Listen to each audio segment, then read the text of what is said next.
2024년 첫 관훈 토론회를 시작하겠습니다.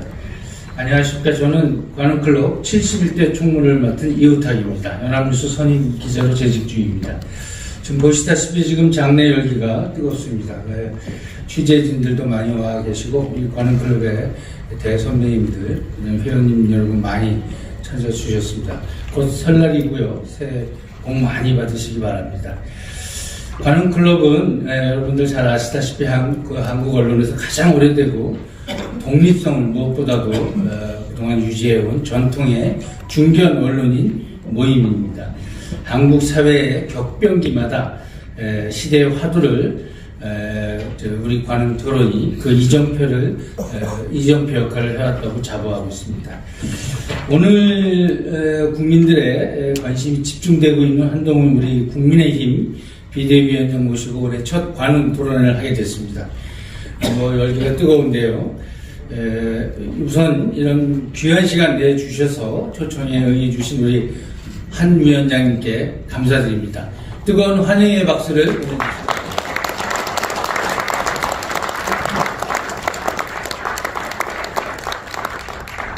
예, 한 위원장님, 우리 국민의힘 측에서 양력을 보내주셨는데, 워낙 유명하신 분입니다.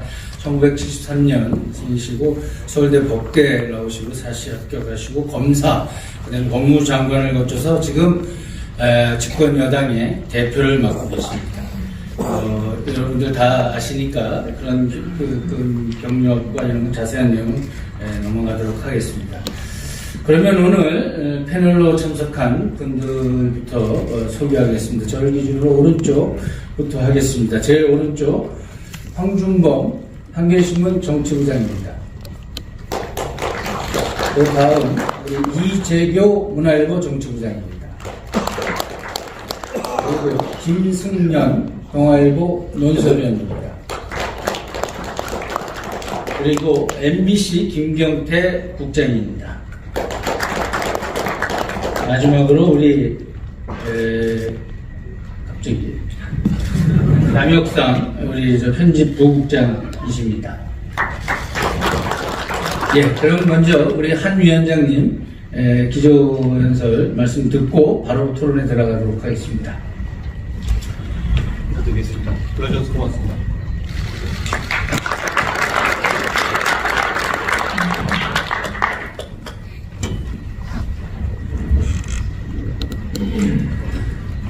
존경하는 동료 시민 여러분, 언론 여러분, 안녕하십니까? 국민의힘 비상대책위원장 한동훈입니다. 먼저 역사와 전통을 가진 정론직필의 상징 관훈클럽에 초청받은 것을 영광스럽게 생각합니다.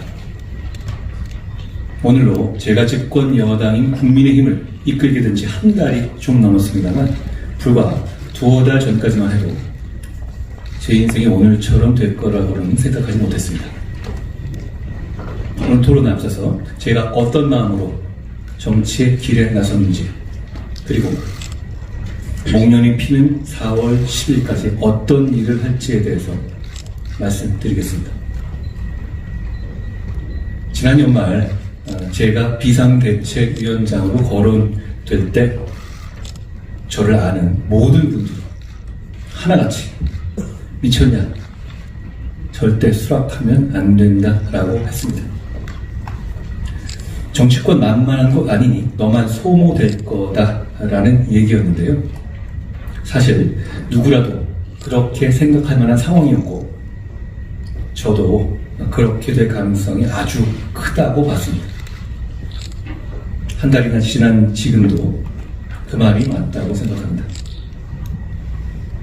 제가 4월 10일 이후의 인생은 생각하지 않는다는 말을 했었는데요.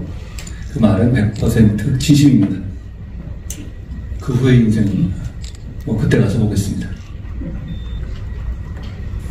저는 이재명 대표의 민주당이 4월 총선에서 이겨서 개딸 전체주의와 운동권 특권 세력 의회 독재를 강화하는 것이 이 나라와 동료 시민을 정말 고통스럽게 할 것이라고 생각했습니다.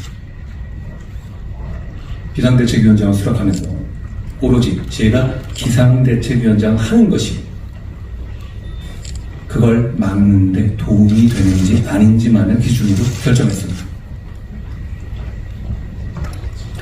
민주당은 자주 저보고 어린 놈이라고 하지만 제 나이 정도만 돼도 자기가 뭘 할 수 있을지는 대충은 알죠. 저는 제가 국민의힘을 이끌게 되면 승리에 기여할 수 있을 것이라는 확신이 있었고, 그래서 그 길을 가보기로 했습니다. 그렇게 결심했습니다. 저는 큰 결정 과감하게 하려 합니다. 그냥 명분, 상식, 정의감 이런 기준으로요. 여기서 생각이 많아지면 사가 끼기 쉬운 것 같더라고요.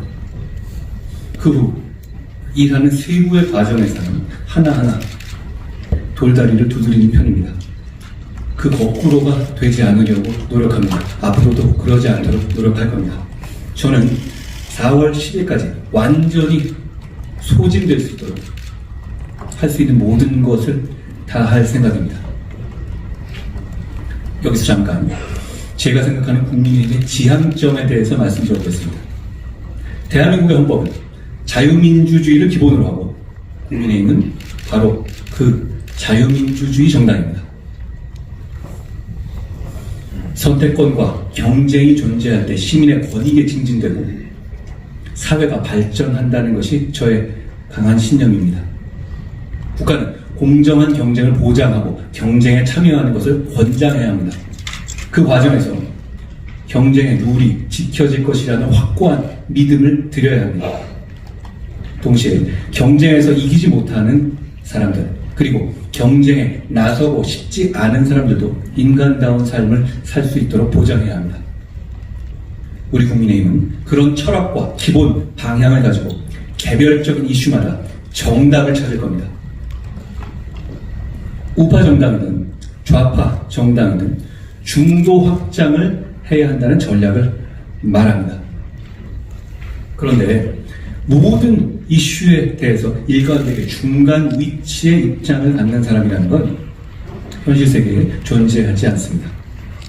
제가 생각하는 중도층이란 어떤 이슈에서는 오른쪽의 입장, 어떤 이슈에서는 왼쪽의 입장을 갖는 사람들, 즉 평균 내면 대충 중간 정도의 수치가 나오는 분들을 말하는 거라고 생각합니다.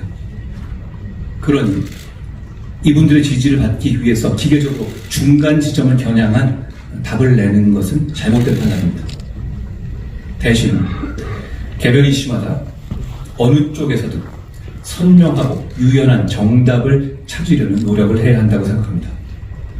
제가 이끄는 우리 국민의힘은 그렇게 할 겁니다. 인혁당 사건의 국가배상에 대한 소위 빚고문 문제를 해결한 것은 우리 정부의 업무였습니다. 국가배상을 받은 사람이 판례 변경으로 받은 돈보다 더 큰 이자를 나라에 토해내야 하는 억울한 사안이었죠. 지난 민주당 정부는 거칠게 말해서 자기 편임에도 불구하고 책임지기 싫고 귀찮아서 그 불합리를 방치했죠. 저는 그건 명백히 억울함이 있는 사안이고 국민의 억울함을 해결해 주는데 진영 논리는 설 자리가 없다고 생각해서 여러 반대에도 불구하고 취임짓고 그 문제를 해결했습니다. 지난 민주당 정부는 그러다가 배임 책임질 수도 있다라는 이유로 인혁당 관련자에 대한 빚고문을 방치했지만 저는 국민의 억울함을 해결하는데 그게 죄가 된다면 장관이 제가 처벌받겠다는 말로 관계자들을 설득했습니다. 군복무 중 순직한 고 홍정기 일병 사건에서 가족의 위자료 청구권을 인정해주기 위한 국가배상법 개정 역시 같은 기준이었습니다. 국민의 억울함을 해결하는 데는 내 편 정치적 유불리가 낄 자리가 없어야 하기 때문입니다. 저는 우리 국민의힘은 상식적이고 합리적인 우파 정당이지만 지금의 민주당보다 더 유연하고 더 미래지향적이고 더 실용적일 뿐만 아니라 어떤 면에서는 더 진보적이라고 생각합니다. 제가 이끄는 국민의힘은 책임감과 반의라는 점에서 과거와 다를 것이고 이미 그렇게 변화하고 있습니다. 집권 여당으로서 약속을 하면 반드시 실천하고 허황된 말로 국민을 현혹하지 않을 겁니다. 그리고 국민들께서 합리적인 비판을 하시고 불편해하시면 과거처럼 시간 끌고 문 개고 미루지 않고 바로 반응할 겁니다. 속도감 있게 결정할 거고 일단 그렇게 결정하면 좌고우면하지 않고 원팀으로 실천할 겁니다. 국민의힘이 파이팅 있게 더 속도감 있게 달라졌다고 느끼시는 분들이 앞으로 많아지실 겁니다. 국민의힘은 동료 시민들의 일상 속에 존재하는 격차를 해소하는 데 집중하겠습니다. 국민에 대한 강한 책임감을 바탕으로 교통, 안전, 치안, 건강, 경제, 의료 등 우리 사회에 깊숙이 존재하는 다양한 영역에서의 불합리한 격차를 해소하고 줄이는 데 집중하겠습니다. 격차에서는 거창한 인연이 아니라 현실입니다. 지역 간 이동에 불편을 준 교통격차, 국민의 생명과 건강을 보장하는 의료격차, 어디에 살든 안전한 환경이 보장되는 치안격차, 이런 것들은 모든 현실 속에 국민의 일상에서 이루어지는 현실입니다. 격차에서 공약들은 우리 당의 국민에 대한 무거운 책임감에서 비롯하는 것이며 우리의 그 책임감이 국민의 삶의 변화를 만들어내기를 기대합니다. 국민의힘은 국회의원 특권 내려놓기를 비롯한 정치개혁을 반드시 해내겠습니다. 지금의 강한 진영 대결의 양상 때문에 지금 저희 당을 포함한 각 당이 제시하는 정책들은 각 당의 지지율에 거의 대부분 수렴하고 있습니다. 내용이 아니라 한동훈이 제시한 공약은 국민의힘과 저에 대한 지지율에 수렴하는 거죠. 그렇습니다만 국회의원 정수 축소, 세비, 중위소득화 같은 국민의힘의 정치개혁 그리고 국회의원 특권 내려놓기에 대해서는 국민의힘의 지지율을 훨씬 넘는 60%에 이르는 압도적인 지지가 확인되고 있습니다. 그만큼 진영을 초월한 국민적인 요구가 있다고 생각합니다. 이건 포퓰리즘이 아닙니다. 이런 포퓰리즘이라면 저는 기꺼이 포퓰리스트가 되겠습니다. 국민의힘은 불체포 특권의 포기, 금고형 이상의 확정 시 세비 반납, 출판 기념회를 통한 정치 자금 수수에 대한 서약을 바로 이번 공천 신청의 필수 조건으로 해서 실천했고 귀책 사유로 인한 재보궐선거 무공천도 총선과 치러지는 이번 선거부터 바로 실천했습니다. 제가 드리는 말씀이 완전히 새로운 얘기들은 아님에도 불구하고 국민들께서 이렇게 큰 관심과 지지를 보여주시는 이유는 과거에 흐지부지 되던 정치개혁 논의들과 달리 제가 이끄는 국민의힘은 이번에 진짜로 이걸 할 것이라는 점을 현명하신 국민들께서 알아봐 주셨기 때문이라고 생각합니다. 정말 그렇습니다. 법 개정 없이 할 수 있는 것들 이미 실천하고 있습니다. 돌이킬 수 없습니다.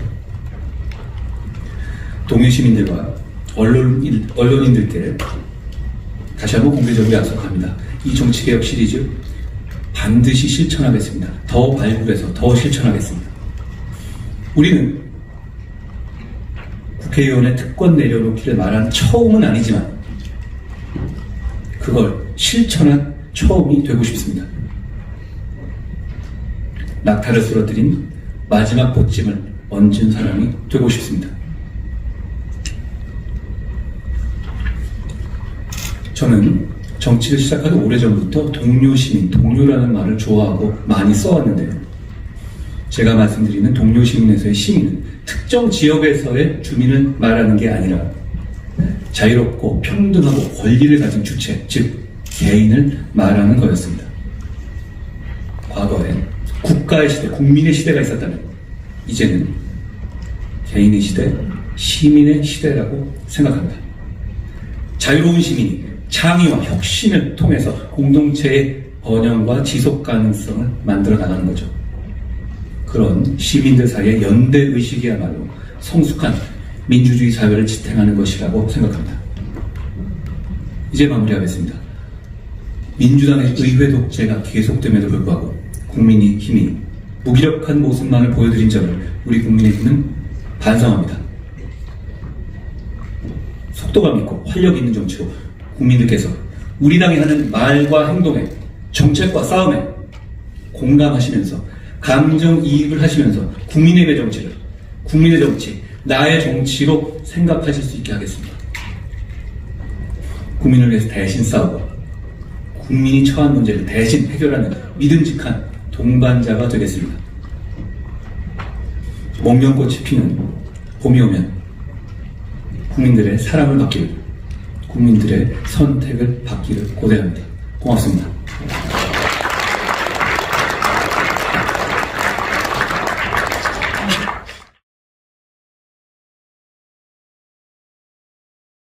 네, 한동훈 위원장님 말씀 잘 들었습니다. 그 한동훈의 소신, 철학의 내용을 아주 한동훈의 문법에 담아서 듣게 돼 인상적이었습니다. 특히 목련이 피는 4월에 대한 각오, 그때 그 각오를 듣게 됐습니다. 이제 본격적인 토론에 들어가는데요. 대략 한 11시 한 40분까지를 목표로 하겠습니다. 질문과 답변과 관련해서 세세한 룰이 있습니다. 그러나 쉽게 얘기하면 질문하는 사람은 짧고 전국을 아주 찌르는 아주 간결한 질문을 하고 답변을 해주시는 분은 의미 있는 내용을 풍성하게 담아 주시면 되겠습니다.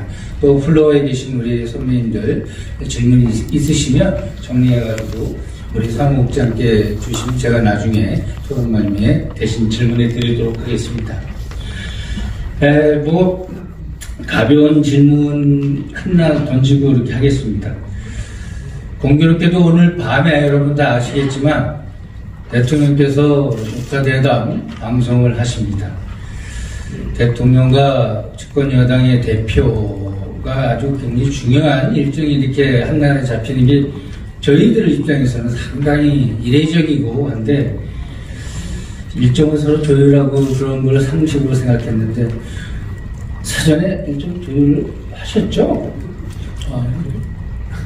일정 조정은 하지 않았습니다. 아마 제가 이 관용 토론 일정을 잡은 게 그건 굉장히 오래된 일이었던 것 같아요. 사실 저희가 먼저 잡았죠.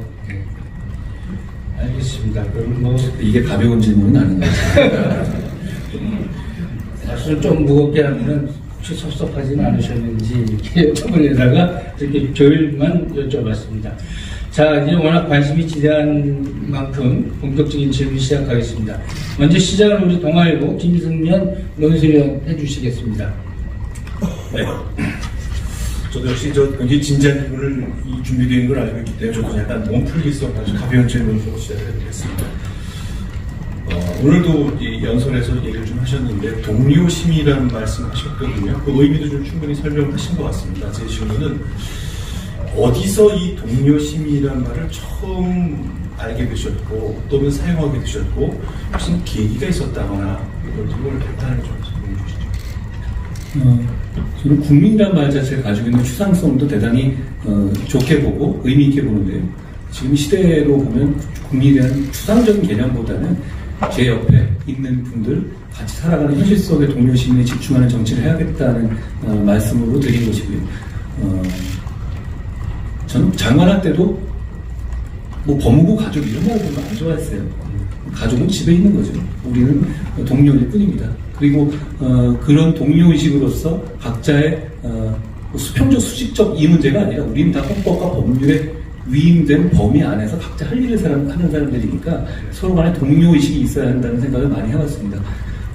그리고 제가 동료의식이라는 말에 대해서 좀 나름대로 제 가슴속에 깊이 박혀있고 그 오래 가져갈 기억은 과거에 연평도 포격 사건에서 인천의 스파월드라는 인천에서 그 사장님이 계셨어요. 그분이 연평도에 폭격을 당해서 피격을 당한 정말 우리의 국민들을 자기 업장을 그냥 무료로 내주셨거든요. 일주일, 하루, 이틀 이게 아닙니다. 몇 달 동안. 결국 그런 여파가 지속되면서 그분이 망하셨습니다.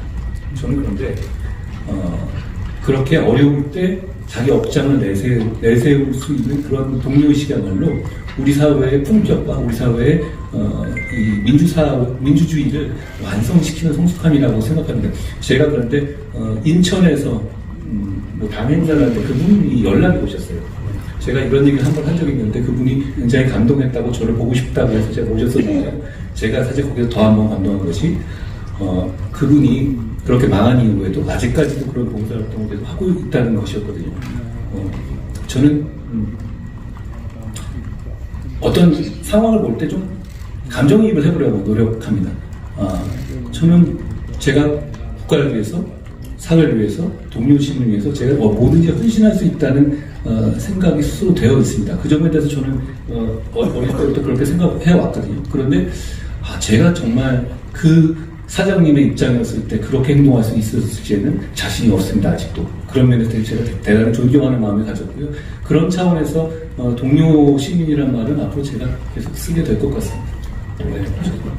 한 번만 더 짧게 질문 드리자면, 그래서 그 동료 시민이란 말이 추진자는 아닌데 처음 내 마음속에, 머릿속에 그 표현이 들어올 때가 있었던지 그 기억이 나십니까? 사실 그리스 시대부터 쓰던 말 아닙니까? My fellow citizen 이런 종류잖아요. 저는 그걸 봤을 때 그냥 국민 여러분이라고 했었을 때 국민들께 다가가는 정도와 그 현실 속에서의 어떤 이 접근성이 차이가 크다고 생각합니다. 언제였는지 기억은 안 납니다만 어느 순간부터가 저는 이 관련 있는 답인지 모르겠습니다만 저는 어릴 때부터 제일 싫어하는 질문이 너 나중에 뭐가 될래? 였습니다. 저는 정말 되고 싶은 게 없었거든요. 그런데 정말 하고 싶은 건 많았어요. 그렇게 하고 싶은 것이 이 사회를 조금 더 좋은 곳으로 만드는 것, 사람들을 좀 더 삶을 즐겁게 하고 좋게 만드는 것, 그런 차원의 문제였습니다. 그런데 제가 생각하는 그 사람들이라는 것은 또 추상적인 국민의 개념이 아니라 지하철에서 같이 타고 있는 옆에 분들, 그리고 오늘 오신 분들 같이 현실 속에서 마주하는 현실 속의 동료 시민 같은 거였습니다. 그런 정도로 말씀드리겠습니다. 알겠습니다. 자, 이제 법무장관 시절에는 국회에서 주로 이제 질문에 답변하는 위치에서 정치를 보셨을 텐데, 이제 정치 한복판으로 오신 지 한 달 좀 지났습니다. 장관 시절과 비대위원장이 된 지금 시절, 정치란 이런 거다에 대한 것의 생각의 차이가 있다면 가장 큰 게 뭐가 있을까요? 저는 예전에 그런 얘기를 해본 적이 있는데요. 저는 정치라는 것은 공공선의 추구라고 생각합니다. 이게 뭐 그리스 시대부터 나오는 말이고 좀 고루한 말인 것 같습니다만 저는 이 정의는 지루하지 않은 정의고 앞으로도 지루하지 않을 정의라고 생각합니다. 그런 차원에서의 정치는 사실 저는 20여 년간 해왔다고 생각합니다. 여기 계신 모든 상당수의 분들도 그런 정치를 같이 하고 있다고 생각합니다. 다만 권력을 쟁취하는 의미의 정치를 시작한 거는 그런 작은 의미의 정치를 시작하는 것은 제가 한 달밖에 안 됐죠. 저는 이 두 가지가 크게 다르지 않아야 한다고 생각합니다. 저는 앞으로도 권력을 쟁취하는 의미의 정치를 집권당의 대표로서 이끌겠지만 역시 정치의 핵심의 권력은 공공선의 추구라고 생각합니다. 그 면에서 그 생각을 변하지 않는 것이 저는 좋은 정치의 길이라고 오히려 생각합니다. 예, 그 위원장님 기조 말씀이 이게 여운이 남아서 아무래도 이런 그 기조 말씀에 있는 표현이라든지 이런 질문이 시작된 것 같습니다. 또 목련이 피는 4월, 목련이 피는 어떤 총선에 대한 말씀을 많이 하시니까 총선 결과에 따라서 우리 위원장님 향후 행보에도 상당히 영향이 미칠 것 같습니다. 지금 단도직입적으로 그냥 간단하게 여쭤보면은 총선 결과가 만족할 만한 수준이 되고 기회가 되면 차기 대선에 나가서 의향이 있으신 거죠? 저는 사실 이런 스피치나 이런 기자답변을 할 때 준비를 별로 안 하거든요. 안 하는 이유는 그냥 제가 생각하는 것을 가감없이 말하는 게 크게 국민들이 보시기에 거슬리지 않는다는 점을 제가 한 1, 2년 동안에 그걸 알았기 때문이고 그게 오히려 더 효과적이라는 걸 알았기 때문입니다. 4월 10일 이후에 진짜로 뭘 해야 될지에 대해서는 정말 생각해보지 않고 있습니다. 여러분 여기 정말 정치라든가 이런 거 쉽게 놓으신 분들이 있는데 입장 바꿔 생각해 보더라도 4월 10일 이후에 제 인생이 좀 꼬이지 않겠습니까? 이기정치든. 저는 그걸 알고 나왔습니다. 그렇기 때문에 그 이유는 정말 생각하지 않고 있습니다. 그러니까 그때 인생은 그때 생각해보죠. 사실 저는 인생 자체가 마음대로 되지 않는 것이기 때문에 스트라이크 존을 넓혀놔야 한다고 생각합니다. 그리고 총선 결과에 대해서 말씀하셨는데요. 제가 여기서 이 부분을 짚고 넘어가겠습니다. 국민의힘이 대단히 어려운 상황이기 때문에 좁은 힘의 정치를 안 해본 사람을 갑자기 당대표로 불러 올린 것이죠. 그리고 그만큼 이번 총선의 승리가 전 이 나라를 위해서 국민의힘의 승리가 아니라 이 나라와 이 동료 시민을 위해서 정말로 중요하고 필요하다고 생각합니다. 저는 그게 절실하다고 생각하니까 제가 어찌 보면 죽을 길인 거 아니었어도 나왔고요. 그렇기 때문에 저는 아까 만족스럽지 못한 결과를 말씀하셨는데 이번 총선에서 저희가 저희가 지금 생각하는 그 목표를 달성하지 못한다면 저는 당연히 비상대책위원장직에서 물러날 겁니다. 너무 당연한 말씀이니까 제가 따로 드린 말씀도 아니기도 합니다만 그 점을 분명히 말씀드립니다. 저는 그만큼 이번 선거 4월 10일 목련이 필 때의 선거에 집중할 것이고 그 이외의 것은 정말 생각하지 않습니다. 그 이외의 걸 생각한다면 그 승리에 방해가 될 거라고 생각합니다. 그 이후에 제 그림이 어떨 것인지에 대한 생각은 제 머릿속에 없습니다. 예, 우리 한동훈 위원장님 가고 여러분들 아마 체감하실 겁니다. 지금 총선 얘기가 집중되고 있는데, 자, 그럼 이재교 문화일보 정치부장 총선 얘기 본격적으로 질문해 보시죠. 네. 선거는 일단은 그 민심을 확인하고 그 권한을 국민으로부터 위임받는 과정이라고 봐집니다. 그리고 총선에서는 이제 지방선거와 달리 어떤 중앙당이 선거 구도 전략이 강하게 작용을 하고요. 그 집약이 이제 공천이라고 볼 수 있습니다. 그랬을 때 요번에 한 위원장 갖고 계신 공천의 원칙이 무엇인지 또 그리고 국힘이 과연 낡은 어떤 수구의 틀을 깨고 국민들에게 보여줄 미래에 대한 비전이 무엇인지. 공천에 대해서 클리셰로 얘기하자면 깨끗한 공천, 당사자를 설득할 수 있는 공천, 이기는 공천이겠죠. 이 클리셰에는 동의하고 저희 이게 목표인 건 맞습니다만 조금 더 구체적이고 날것의 말씀을 말씀드리자면 공천 과정에서 저는 과거의 문제를 봤습니다. 과거의 문제는 공천을 하는 과정에서 이기기 위한 목적만 생각하는 게 아니라 한 정당이 자기가 신세지거나 아는 사람을 은혜 갚는 식으로 끼워 넣는다든가 그리고 최대한 이기는 것을 목표로 하기보다 그 이후에 내부 정치나 자기 세력 확대를 목적으로 한 구도를 짜려는 거예요. 이런 식의 사가 들어갔을 때 선거가 망하는 거라고 생각합니다. 그런 공천 하지 않겠다는 거고요. 그런 공천을 하지 않기 위해서의 대표라면 제가 우리나라에 있는 정당의 대표 중 가장 유능하다라고 말할 수 없을지 모르지만 저는 그 공천을 하기에는 가장 적합하고 준비되어 있는 대표입니다. 저는 아는 사람이 없습니다. 그리고 그걸 계파의 문제는 상당히 지역적인 문제라고 생각합니다. 그리고 제가 그런 식의 공천을 하기 위해서 정치에 데뷔하는 날 정계은퇴 선언 비슷하게 불출마 선언을 했습니다. 그러니까 중요한 것은 그 공천이 중요하거든요. 왜 중요하냐면 과거의 사례들을 보면 우리 같은 우파 정당을 지지하시는 분들이 공천의 잡음에 훨씬 더 실망을 느끼시고 그걸 표로 보여주십니다. 그래 왔죠. 과거의 사례들이 있죠. 저는 그 사례가 없이 할 겁니다. 그게 우리가 이기는 길이기 때문이거든요. 다시 도드롭히지만 4월 10일에 저는 정말 이기고 싶거든요. 정말 이기고 싶고 명분 있게 이기고 싶습니다. 그러기 위해서라면 많은 사람들이 모여야 되고 이 과정에서 반목이 없어야 되고 그리고 저희가 하는 공천에 공감하지는 못하더라도 수긍해야 합니다. 어떻게 자기가 떨어지는데 공감하겠어요? 그렇지만 적어도 설득되고 수긍돼야 한다고 생각합니다. 그런 공천을 반드시 할 것이라는 말씀을 드립니다. 그런 차원에서 저희가 이 룰을 정하고 있고, 그리고 제가 이 당의 비상대책위원장으로 들어온 다음에 인사를 보시면 어떻게 해석이 되십니까? 해석이 안 되실 겁니다. 별로 그런 생각을 가지고 한 게 아니거든요. 그러니까 저희는 유능한 사람들이 많이 모여서 다 같이 원팀으로 4월 12일 선거에 승리하기 위한 전략을 짤 것이고, 그 과정에 중요한 것이 제가 말씀드린 이런 식의 공천입니다.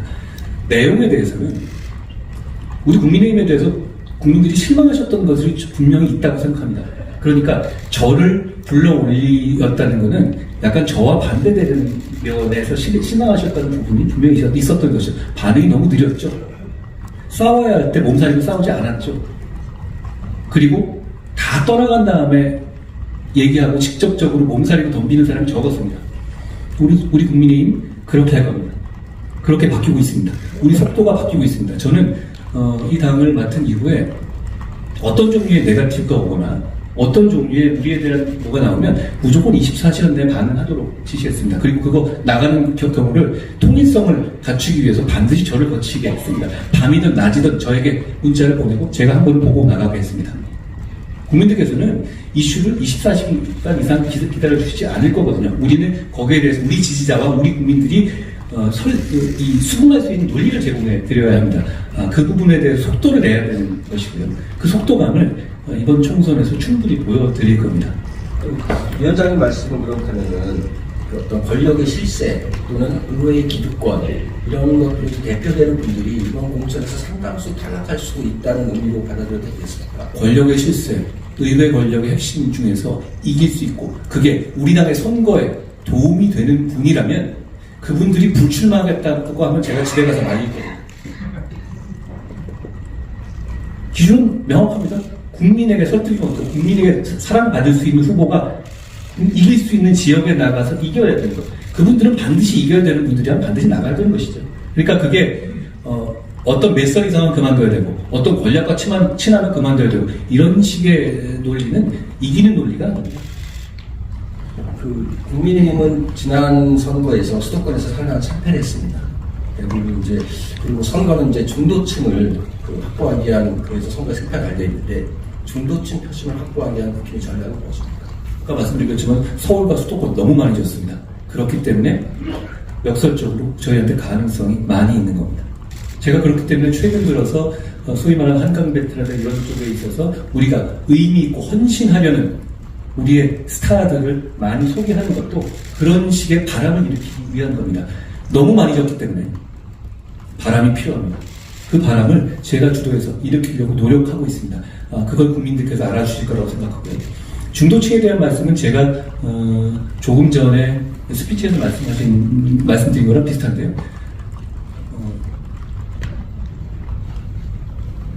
우리 국민의힘은 우파 정당, 저는 진보 보수란 말에 약간 불만이 있어요. 진보 보수라는 말에는 가치가 들어가 있잖아요. 진보는 앞으로 나가는 거고 보수는 마치 숙인 것 같은 이미지가 들어가 있죠. 실제 의미는 그렇지 않지만 그렇기 때문에 저는 조금 불편하더라도 좌파 우파란 말을 오히려 쓰는 편인데요. 우리 국민의힘은 자유주의 우파 정당입니다. 아까 말씀드린 것처럼 경쟁과 자유를 반드시 지켜내야 되는 정당이죠. 그렇지만 그 기본 하에서 피벗으로 약자를 보호하고 소수자도 보호해야 하는 겁니다. 그런 정책을 저희는 이미 내고 있고요. 그런 면에서 오히려 지금의 민주당보다 우리가 더 미래지향적이라는 말씀을 아까 드린 겁니다.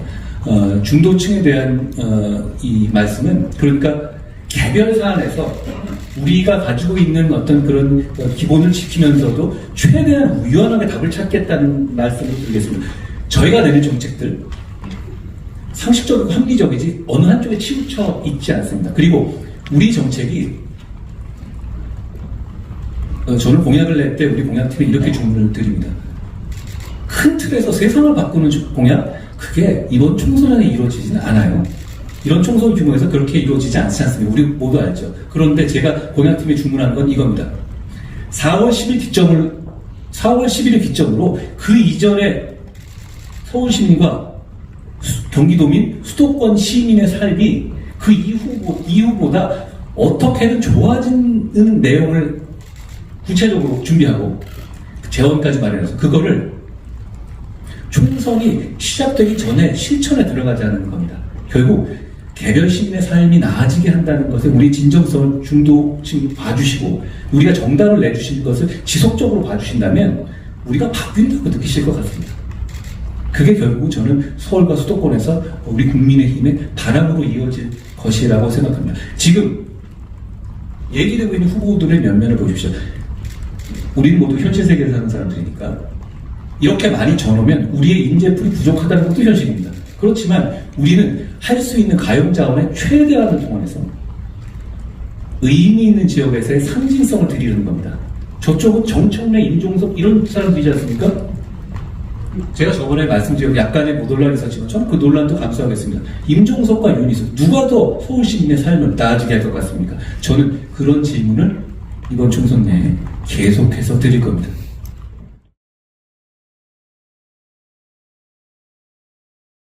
국민일보 안현상 부국장입니다. 안녕하세요. 예, 질문드리겠습니다. 위원장님은 이번 총선의 시대 정신은 이동권 특권 세력의 그 청산이라고 수차례 말씀하셨고요.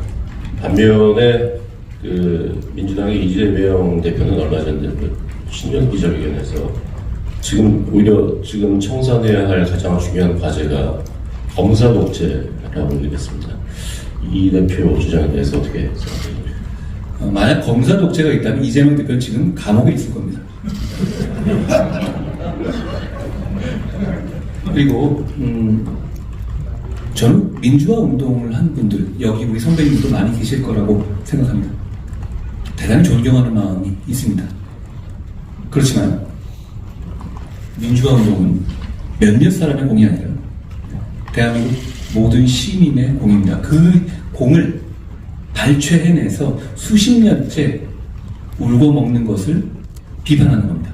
그리고 그분들 몇몇의 이해관계가 그분들이 잘 먹고 잘 사는 것 자체라면 나라에 해가 없는데요. 그분들이 새로운 정치 세력, 좋은 정치의 등장을 꽉꽉 막고 있거든요. 어떤 보도에서 민주당에서 현역 의원 중에 70여 명이 운동권 출신. 정확하게 말하면 그냥 사실 그 시기에 돌 한 번 안 던져본 사람들은 적을 거예요. 그렇지만 이 사람들이 말하는 이런 사람들은 적어도 총학 같은 데서 학생회장 한번 해보고 뭔가 렛대를 달렸던 사람들끼리만 있는 것 아닙니까? 그러면 이런 분들이 수십 년째 기득권으로서 혜택받으면서 정치를 장악하고 있는 것이 대한민국에 도움이 됩니까? 아니면 해가 됩니까? 386이었다고 했잖아요. 386이 686이 됐어요. 그럼 그동안에 그걸로 충분하지 않습니까? 혜택이 필요했다면? 저는 그 부분에 대해서 충분히 국민들이 시대의 정신을 공감하실 거라고 생각하고요. 자, 이 말씀도 드리고 싶습니다. 정치 영역에서만 그렇습니까? 정말 그렇습니까? 사회 영역, 시민단체 영역도 다 마찬가지 아닙니까?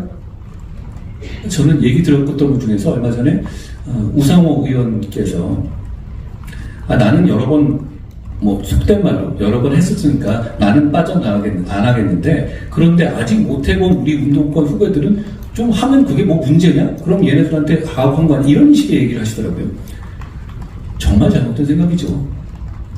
유능하고 준비된 분들이 대한민국에 많이 계십니다. 그분들이 사회를 이끌어 나가는 것을 이 운동권 특권 세력이 막고 있는 겁니다. 이번 총선에서 그 부분이 청산되어야 한다는 것이고요. 검사 독재라는 말 자체는 일단 검사를 사칭한 분이 이런 말씀하시는 게 좀 코미디 같긴 합니다. 그리고 저는 민주당의 문제가 이거라고 생각합니다. 정치적인 공방과 날선 공방은 얼마든지 할 수 있습니다. 그런데 그 과정에서 사회 시스템을 무너뜨리면서까지 자해적으로 그런 공방이 이루어지면 안 되는 것이죠. 민주당은 얼마 전에 이재명 대표 피습 이후에 말도 안 되는 음모론을 퍼뜨리면서 경찰을 집중적으로 공략했습니다. 그러면 앞으로 다음번에 검찰이 없어지면 다음번에 공약은 경찰을 없애는 겁니까? 자, 제가 드리고 싶은 말씀은 경찰이든 검찰이든 국민의 안전과 질서를 책임지는 대단히 중요한 국민의 자산입니다. 국민의 도구일 뿐입니다. 의무화해서 볼 게 아니죠. 그런데 어떤 정치적 이해관계 그리고 자신의 방탄을 위해서 그런 중요한 국민의 자산과 도구를 지속적으로 비난하고 폄훼할 경우에 그 손해는 누구한테 갑니까? 민주당에 갑니까? 이재명 대표에게 갑니까? 아닙니다. 우리에게 오는 겁니다. 우리의 치안이 약해지는 거고 우리의 범죄 대응 능력이 약해지는 겁니다. 저런 정치를 해서는 안 된다고 생각합니다. 다시 한번 말씀드립니다. 검사 독재? 그렇게 검사 독재한다면 이재명 대표가 지금 길거리에 돌아다닐 수가 있겠습니까? 네, 이어서 질문드리겠습니다. 이재명 대표가 이번 총선의 목표는 일당 최대 목표치로 잡자면 151석을 얘기했습니다. 위원장님이 생각하시는 국민의힘 총선 목표에 있어서는 어떤 151석이고요. 아니면 민주당보다 한 석이라도 많아야 되나요? 짧게 답변해 주시면 감사하겠습니다. 저희는 언더독입니다. 열심히 따라 올라가고 있죠. 저희는 결국 승리한다고 생각합니다. 그렇지만 국민의 평가를 받는 입장에서 그렇게 숫자로 말씀드릴 만큼 저희가 그렇게 말씀드리는 것 자체가 그 국민에 대한 예의는 아니라고 생각합니다. 저는 오히려 151이라는 숫자가 재밌는 것 같은데요. 그분도 굉장히 자신만만한 분들 아니에요. 180석을 갖고 있고요. 지금 준연동제로 해가지고 위성정당 띄워서 또 사람들 모으겠다는 분들이잖아요. 왜 이렇게 소박한지 더 묻고 싶은데요. 저는 오히려 이재명 대표의 이번 총선의 목표는 자기의 생존, 자기의 당권 유지가 아닌가 생각합니다. 151이라는 그 숫자가 그 점을 좀 엿보게 해준다고 저는 생각합니다. 네, 지금 이제 본격적으로 토론이 되니까 설명 잘 이렇게 상세히 설명을 해주시면서 시간이 좀 빨리 지나가고 있는 것 같습니다. 자, 황준범 한겨레신문 정치부에서 질문하시는데 앞서 모두에 말씀드린 대로 아주 전곡을 찌르는 아주 간단한 질문 그리고 답변도 아주 좀 잘하고 계시는데 조금 시간 세이빙하면서 했으면 좋겠습니다. 노력하겠습니다. 예. 네, 요즘 모두 발언에서도 그렇고 지금 이제 토론에서도 이재명 민주당 대표 아주 강하게 비판을 많이 하셨는데요. 이제 작년 연말에 오셔가지고 이제 직접 만나보시기도 하셨고, 4월에 총선은 경쟁 상대이신데 경쟁 상대로서 이재명 대표 단점도 있을 테고 말씀하신 대로 장점도 함께 장단점을 말씀 좀 해주시겠습니까? 제가 이거를 생각하는 걸 다 얘기하면 좀 너무 시니컬해질 것 같고요. 일단 정치인에 대한 평가는 국민들, 동료 시민들께서 하시는 것이니 제가 장단점을 상세히 말씀드리지는 않겠습니다만 다만 제가 아쉬운 점은 지금의 민주당이 과거의 그 전통이 빛나는 민주당인지를 저는 오히려 묻고 싶습니다. 지금의 민주당이 과거 우리가 알던 장면, 윤보선의, 김대중의, 노무현의 민주당과 다른 이유는 가장 큰 이유는 이재명 대표께 있다고 생각합니다. 또 하나는 제가 좀 시니컬하게 기자님들하고 도어 스태핑 같은 거 하면서 이렇게 얘기했습니다. 민주당 가서 대표하면 정말 편하겠다. 차라리 민주당 할 것 이렇게 얘기했었습니다. 저는 민주당에게 안타까운 점, 이재명 대표님께 안타까운 점은 너무 거짓말을 많이 한다는 겁니다. 공적으로, 공식적으로. 그리고 그걸 너무 자주 바꾸고. 그런데 그것까지는 있을 수 있는데요. 그것에 대해서 부끄러워하지 않는다는 것이 저는 충격적입니다. 지금 연동형 제도라든가 이런 거에 대해서 한 7, 8번 대선 공약이라고 하지 않았나요? 달라진 건 뭐가 있습니까? 달라진 건 없고 본인의 기분과 상황과 본인의 정치 공학만 달라진 것이죠. 저는 그런 점에서 아쉬운 점이 있다고 생각합니다. 장점 당연히 많이 있으실 겁니다. 이런 식의 질곡과 파도를 거쳐오시는데도 아직까지 당대표고 아직까지 이렇게 당을 장악한다? 대단한 정치력이라고 생각합니다. 그렇지만 저는 그 정치력은 배우고 싶지 않습니다.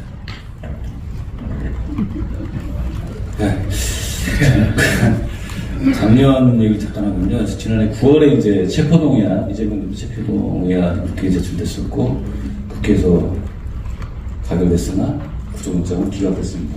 예상하셨습니까? 저는 그 사안은 영장을 청구해야 될 만한 당연한 사안이라고 봤고요. 다만, 이 현직 그 당대표에 대한 구속 여부에 대해서는 법원이 여러 가지 판단을 할 수 있다는 정도의 생각을 했습니다만, 보통 이런 일을 할 때 꼭 해야 돼. 제가 정치인이 아니라 어떤 당시에도 제가 뭐 그 사건을 제가 직접 한 건 전혀 아닙니다만 사법 영역에서는 꼭 해야 될 일이 있을 때는 그냥 해야 되는 겁니다. 그런데 그 사안에 대한 구속영장 청구는 그 과거의 전례라든가 사고 추진을 볼 때는 영장 청구가 꼭 필요한 사안이었다라는 정도로만 말씀드리겠습니다. 뭐 그 영장 청구는 제가 결정했다는 취지는 전혀 아닙니다. 결국 이제 구속 수사를 이제 하려고 하시는 건데 뜻대로는 안 되는 겁니다. 그래서 이걸 보면 이제 제1야당에 대해서 좀 무리하게 구속 수사를 시도한 거 아니냐 이런 비판을 했었는데 어떻게 생각하십니까? 저는 그렇게 생각하지 않고요. 아까 말씀드린 것처럼 이건 시스템에 대한 문제였던 것이고요. 그러면 저는 오히려 국장님 말씀하신 것처럼 앞선 부분이 좀 강점이 있다고 생각합니다. 결국 민주당에서도 찬성해서 통과된 것이잖아요. 그리고 그 앞선 과정이 대단히 여러 가지 그 히스토리들이 짚어봐야 될 부분이 많다고 생각합니다. 본인 스스로가 불체포 특권 포기를 국회에서 몇 달 전에 공언했었고요. 그런데 그걸 뒤집었고, 그걸 뒤집었는 데서의 어떤 정치력으로 해결하기 위해서 단식까지 하지 않았습니까? 그럼에도 불구하고 민주당에서 찬성해서 가결이 됐습니다. 사법적인 가부의 문제는 판사 한 명의 판단을 다른 문제잖아요. 그건 대한민국 시스템이고 그 시스템은 전 충분히 존중합니다. 충분히 영장 청구가 돼야 되는 문제고 그걸 정치적인 책임과 결부시킬 문제는 아니었다고 생각합니다. 그리고 그 재판에 대해서 그 범죄 혐의 내용들에 대해서는 대단히 심각한 내용들이잖아요. 오히려 제가 다른 데서 말씀했다시피 이걸 과연 한 사람이 한 게 맞아라고 의심할 정도로요. 간단히 짧게 하나만 더 드릴게요. 저 다른 질문들. 지금 이제 예를 들면 갤럽 조사 이런 걸 보면 우리 한동훈 위원장님 직무수행 잘한다는 답변이 한 50% 넘고 또 차기 지도자 선호도 조사에서도 이재명 대표하고 큰 차이가 없이 높게 나옵니다. 근데 이제 정작 국민의힘은 아직 박스권에 있습니다. 왜 그렇다고 보십니까? 국민들이 평가해 주신 것을 제가 평가해 준 위치가 아니고 전 평가받는 사람인데요. 제가 더 잘하겠다는 말씀으로 가름하고 싶습니다. 저희 국민의힘이 굉장히 변화하려고 하고 있고 국민의힘에 대해서 국민들께서 지지하시는 분, 비판하시는 분 모두 약간 다른 지점에서 실망하시는 분이 많았던 정당입니다. 제가 지금 소속돼 있지만요. 그렇지만 제가 와서 우리 국민의힘이 원팀으로 지금 변화하려고 대단히 노력하고 있습니다. 저는 그 점을 국민들께서 머지않아 평가해 주시리라고 생각하고 그리고 개인적인 희망으로는 국민의 그 평가가 목련이 피는 4월 10일 이전에 이루어지셨으면 좋겠습니다. 네, 갤럽 여론조사 지금 언급이 나왔는데 그걸 보면 역시 국민들 사이에서는 우리 한동훈 위원장님을 차기 대선 주자 또는 국가 지도자 후보 물망에 아마 염두에 두고 계시는 것 같습니다. 그래서 국가 지도자라고 한다면 이제 외교안보, 국가안보 이런 데에 대한 식견도 있으셔야 될 텐데 사실 이제 우리 지금 저 휴전선 이북에 평양에 벌써 집권 13년을 맞는 젊은 지도자가 있습니다. 작년 연말에 노동당 전원회의, 올해 최고인민회의 시정연설 등에서 대한민국은 뭐 철두철미 제1의 적국, 뭐 전쟁 중인 교전 두 나라, 평화통일 민족 대단별 표현도 다 삭제하고 그랬습니다. 거칠고 과격한 언사를 걷어내고 분석을 해볼 필요가 있는데 이 법률가시고 이런 냉철한 현실인식을 하고 계시니까 김정은 위원장이 이런 행태가 왜 이런 행태를 한다고 보십니까? 저는 국제정세에 대해서 제 개인적인 짧은 소견을 잠깐 말씀드리면 한 10여 년 전까지만 하더라도 자본이라든가 기업의 국적이 이렇게까지 중요해지리라고 생각하지 못했을 겁니다. 세계 정세가 굉장히 바뀌었고요. 북중러, 그리고 한미일의 어떤 큰 블록화가 되어 있는 상태입니다. 북한 입장에서도 그런 식의 여러 가지 주변 지형 지물까지 생각해가면서 생존의 전략을 펴는 것이라고 생각합니다. 다만 지금의 국제 정세는 분명히 우리 쪽으로 많이 우위가 되어 있죠. 특히 윤석열 정부가 출범한 이후 저는 정말로 역사적으로 평가받아야 할 부분이 한미일 공조를 복구한 것이라고 생각합니다. 더 시스템하고 더 가치동맹으로 승격시킨 것이라고 생각합니다. 그런 차원에서 북한은 분명히 위기감을 느낄 수밖에 없는 것이고, 그리고 러시아가 지금 우크라이나 전쟁으로 저렇게 된 상황이기 때문에 여러 가지 과격한 언사를 통해서 존재감을 확인할 필요가 있는 상황이라고 생각합니다. 우리 입장에서의 북한에 대한 구상은 담대한 구상을 이미 발표한 바 있죠. 우리는 대화의 문은 항상 열어놓는다. 북한이 조응하는 정도에 따라서 파격적인 혜택을 줄 수 있다. 이런 식의 구조가 되어 있죠. 우리는 그 입장을 견제해야 하는 것이고, 그리고 그 입장을 견제하는 것의 바탕은 강력한 군사력을 유지하고 거기에 대해서 단호한 입장을 보이는 것이라고 생각합니다. 저는 그 점에 대해서 우리 윤석열 정부가 맥점을 짚어서 잘 대응하고 있다고 생각합니다. 북한 문제는 언제나 강성으로 나서기만 할 수도 없는 것이고, 그렇다고 언제나 현실론을 인정해서 물러설 수도 없는 겁니다. 지금 저는 윤석열 정부가 그 균형의 지점을 잘 포착해서 운용하고 있다고 생각합니다. 예, 그 북한의 생존 전략을 언급하시고, 그런데 북한은 지금 핵을 갖고 있습니다. 그저께 최종현 학술원 조사 결과 따르면은 우리 국민들의 90%가 이제 북한 비핵화는 불가능하다. 미국의 핵우산이 여전히 이제 불안하다. 60%가량 이렇게 했고, 그런 맥락에서 독자적 우리도 우리 생존을 위해서 독자적 핵 개발을 해야 된다. 그런 여론이 70%가 넘었습니다. 어떻습니까? 한국도 독자적인 핵무장에 나서야 된다. 최소한 준비해야 된다. 뭐 이런 의견에 동의하십니까? 우선 책임있는 정당의 대표로서 제가 이건 확실히 해드리겠습니다. 북한은 핵 보유국이 아닙니다. 그러니까 핵 보유국이라는 것을 현실적인 것과 또 정치적인 것이 있는데요.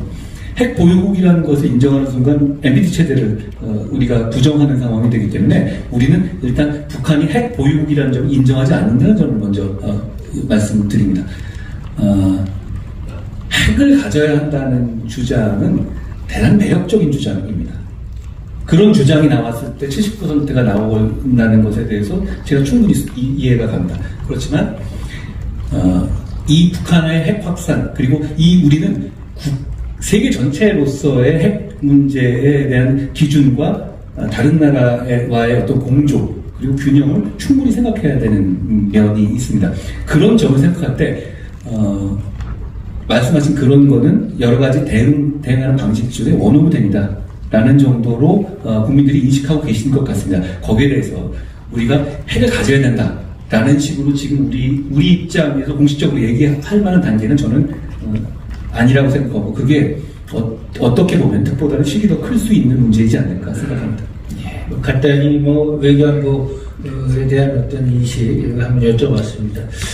우리 김경태 위원께서 아까 86 세대와 관련된 질문을 좀 준비하셨다고 간단하게 여쭤보겠습니다. 일단은 그 시대 정신을 말씀하셨고, 특히 이제 문제는 그 시대 정신으로 이제 지목된 분들이 국정을 책임지는 여당이 아니라 야당의 존재한다는 거죠.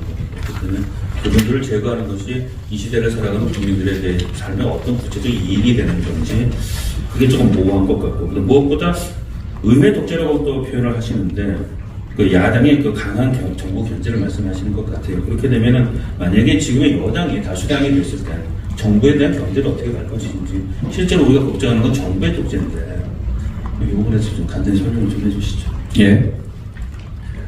아까 제가 말씀드렸다시피 저는 민주화 운동을 하신 분들에 대한 깊은 존중과 존경이 있다는 점 다시 한번 말씀드리고요.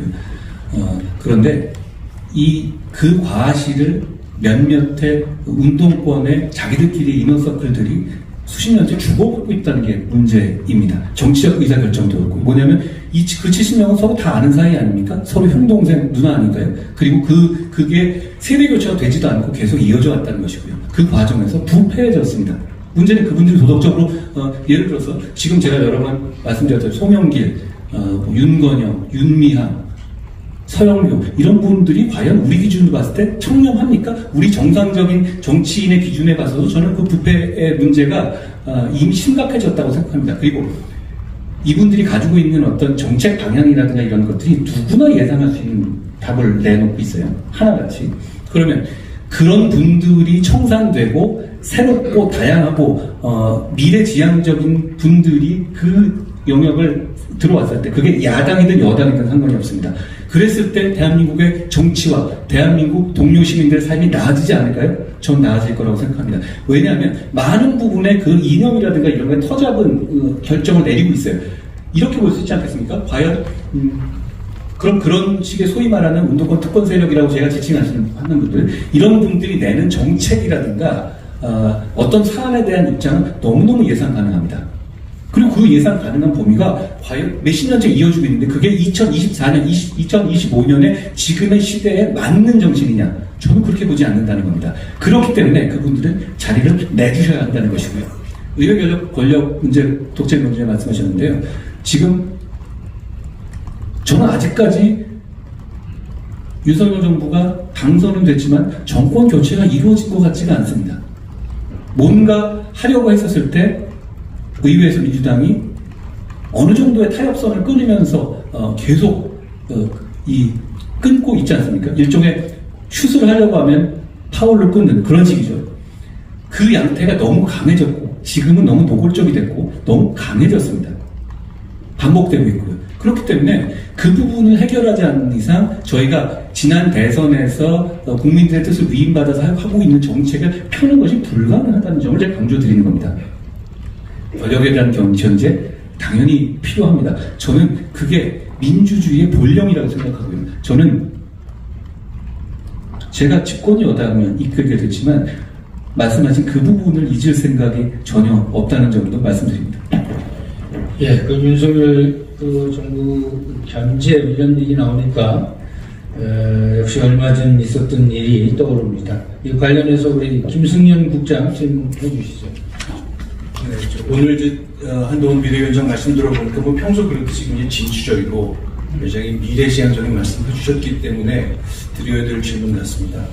이제 선거가 끝나면 당을 떠날 가능성이 굉장히 높다고 거리를 두겠다는 말씀 주셨는데 선거에서 이기려면 자 우리가 이번에 국회에서 과반이 되어야 된다. 그게 총선 승리다. 왜냐하면 윤석열 대통령이 하고 싶은 정책을 국회에서 이렇게 법제화해야 되니까 라고 할 때 한동훈 비대위원장의 개인적 인기와 당의 지지율이 괴리가 있는 것 그리고 대통령 국정 수익률이 낮은 것 때문에 한동훈 대표가 떠난 이후에 당은 다시 윤석열 대통령이 주도하는 것이 아닌지 하는 걱정 그리고 윤석열 대통령이 달라지겠다고 강서구청 선거에 말씀하셨지만 그 사인이 구체적으로 없는 가운데 우리가 이겨야 대통령 생각이 잘 보여질 거라고 하는 것에 대한 설명이 좀 추가로 필요할 것 같습니다. 오해가 있으신 것 같은데요. 저는 이기면 안 떠납니다. 구체적으로 해주시죠. 그리고 제가 윤석열 대통령이 하시는 정책을 하기 위해서 이겨야 한다? 꼭 그것만을 말씀드리는 것도 아닙니다. 지금 이 정부는 단 한 명이 이끄는 정부가 아니에요. 우리 당, 집권당, 그리고 많은 강요들, 그리고 많은 지지자들이 이끄는 정당입니다. 그 정치를 구현하겠다는 것이지 어떤 개인의 뜻을 구현하기 위해서 우리가 이겨줘야 된다는 취지는 전혀 아닙니다. 그 말씀을 먼저 드리고요. 지금 우리가 하고 있는 여러 가지 좋은 정책들이 사실 있어요. 물론 비판하실 점도 있다는 점을 말씀드리고 그리고 제가 귀책 사유가 있는 경우에 재보궐선거에 대해서 공천하지 않겠다는 방식을 정했고 저는 이미 그걸 실천하고 있습니다. 그게 변화라고 보실 수 있을 것 같고요. 그리고 앞으로 국민들께서 불편하시고 저는 국민들의 눈치를 굉장히 볼 겁니다. 국민들께서 비판하시고 합리적인 비판하시고 뭔가 이건 아닌데라고 하시면 저는 그때 반응하는 정치 그리고 반응하는 정당을 만들 겁니다. 저는 그게 우리가 이기는 길이라고 생각하고요. 그리고 그게 우리가 지금까지 부족하다고 국민들께 생각하셨던 점을 보완하는 거라고 생각합니다. 다시 한번 말씀드리면 누구 하나의 생각을 하기 위해 구현하기 위해서 정치를 하는 건 아니죠. 우리 정치 세력은 하나의 방향, 그러니까 자유와 경쟁을 장려하면서도 약자를 보호하고 룰을 지키게 하겠다는 어떤 기본적인 자유민주주의 체제 생각을 구현하는 정당이고 그 과정에서 필요한 정책을 현실화하겠다는 것이지 그런 면을 말씀드립니다. 그러니까 우리가 바뀐 상태에서 이겼다? 그럼 국민들께서 바뀐 우리를 선택해 주신 거잖아요. 그럼 우리의 바뀐 정책을 진취적이고 적극적으로 실천할 토대가 생기는 것이고 저는 그렇게 되기를 정말로 기대합니다. 추가로 좀 관련 질문입니다. 오늘 역시 뭐 많이 느끼셨겠지만 진취적이고 변화에 대한 강한 의지를 보여주셨는데 사실은 지난 정부 출범 이후에 1년 반 거의 2년 다 되는 기간 동안은 법무장으로 보안으로 국무위원을 지내셨습니다. 사실은 이런 한 위원장의 생각이 과거 국정에 좀 더 적극적으로 반영됐어야 되는 것 아닌가. 그 국무위원 시절에 좀 역할을 더 하셨어야 되는 거 아닌가. 왜냐하면 국무위원이라는 공간이 있기 때문에 그 역할을 좀 하셨던 겁니까? 일단 국무위원은요, 개별 부처를 책임지는 역할입니다. 저는 법무부 장관으로 하면서 제 정책들을 보시면 저는 좌우를 가리지 않았고 그냥 국민의 어려움과 현안만 보고 했었습니다. 저는 국민을 좀 더 잘 보호하기 위해서 제시카법 주장했고 이 촉법 소년의 나이를 낮추려고 주장했고요. 다양한 정책들을 폈다고 생각합니다. 그 정책은 저는 나름대로 최선을 다한 정책들이었다고 생각합니다. 그리고 저는 제주 4.3 사건에 대해서 저는 그 제주 4.3이 공산주의자가 관련된 부분이라는 그런 정의와 그거에는 공감해요. 그런데 그 과정에서 억울한 분이 생겼다는 것에서도 공감하거든요. 그렇기 때문에 오히려 지난 민주당 정부에서 안 했던 직권 재심까지도 저희가 하겠다고 하고 실행하고 있는 겁니다. 저는 그런 개별적인 정책을 제가 했던 정책을 봐주시면 제 생각은 일관됐다는 점을 나름대로 말씀드립니다. 물론 제가 능력이 만족스럽지 못한 결과를 드린 점은 있을 겁니다만 제가 잘하려는 의지나 변화하려는 의지나 혁신하려는 의지가 없었던 것은 아니라는 말씀드립니다. 알겠습니다. 그러면 며칠 전 일요일로 좀 가보겠습니다. 비대위원장 사퇴를 대통령실로부터 요구받으셨고 거부했다는 뜻을 밝히셨습니다. 그날의 상황도 몹시 궁금하고 그래서 지금 대통령하고의 관계라는 것이 어떤 겁니까? 아직도 대통령께서는 비대위원장이 그만둬야 된다고 생각하십니까? 아니면 그분 사이에 어떤 대화를 나누셨습니까? 저는 대통령님과 굉장히 오래된 사이입니다. 여러 가지 공적으로도 사적으로도 여러 가지 인연이 있죠. 저와 그분이 신뢰관계를 오랫동안 이렇게 유지하고 있는 이유는 서로 다른 점을 인정해주고 서로 생각이 다를 때 자기 생각을 강요하지 않았기 때문입니다. 지금도 그렇고요. 그런데 지금은 대통령과 여당의 대표라는 굉장한 공적 지위에서 서로 할 일을 하는 겁니다. 둘 다 헌법과 법률의 위임 범위 안에서 국민을 위해서 할 일을 해야 되는 것입니다. 개인적인 관계라든가 이런 문제는 여기서 낄 자리가 없습니다. 그런 식으로 일하지 않아왔고 저는 예전에도 지금도 어떤 공적 업무를 하는 데 있어서 사적 영역이 관여되는 건 저는 대단히 싫어하고요. 그래서는 안 된다고 생각합니다. 대통령실과의 소통은 다양한 방법으로 충실히 진행되고 있고 결국 우리의 목표는 민생을 살리고 국민의 삶을 나아지게 하는 것이라는 말씀을 드립니다.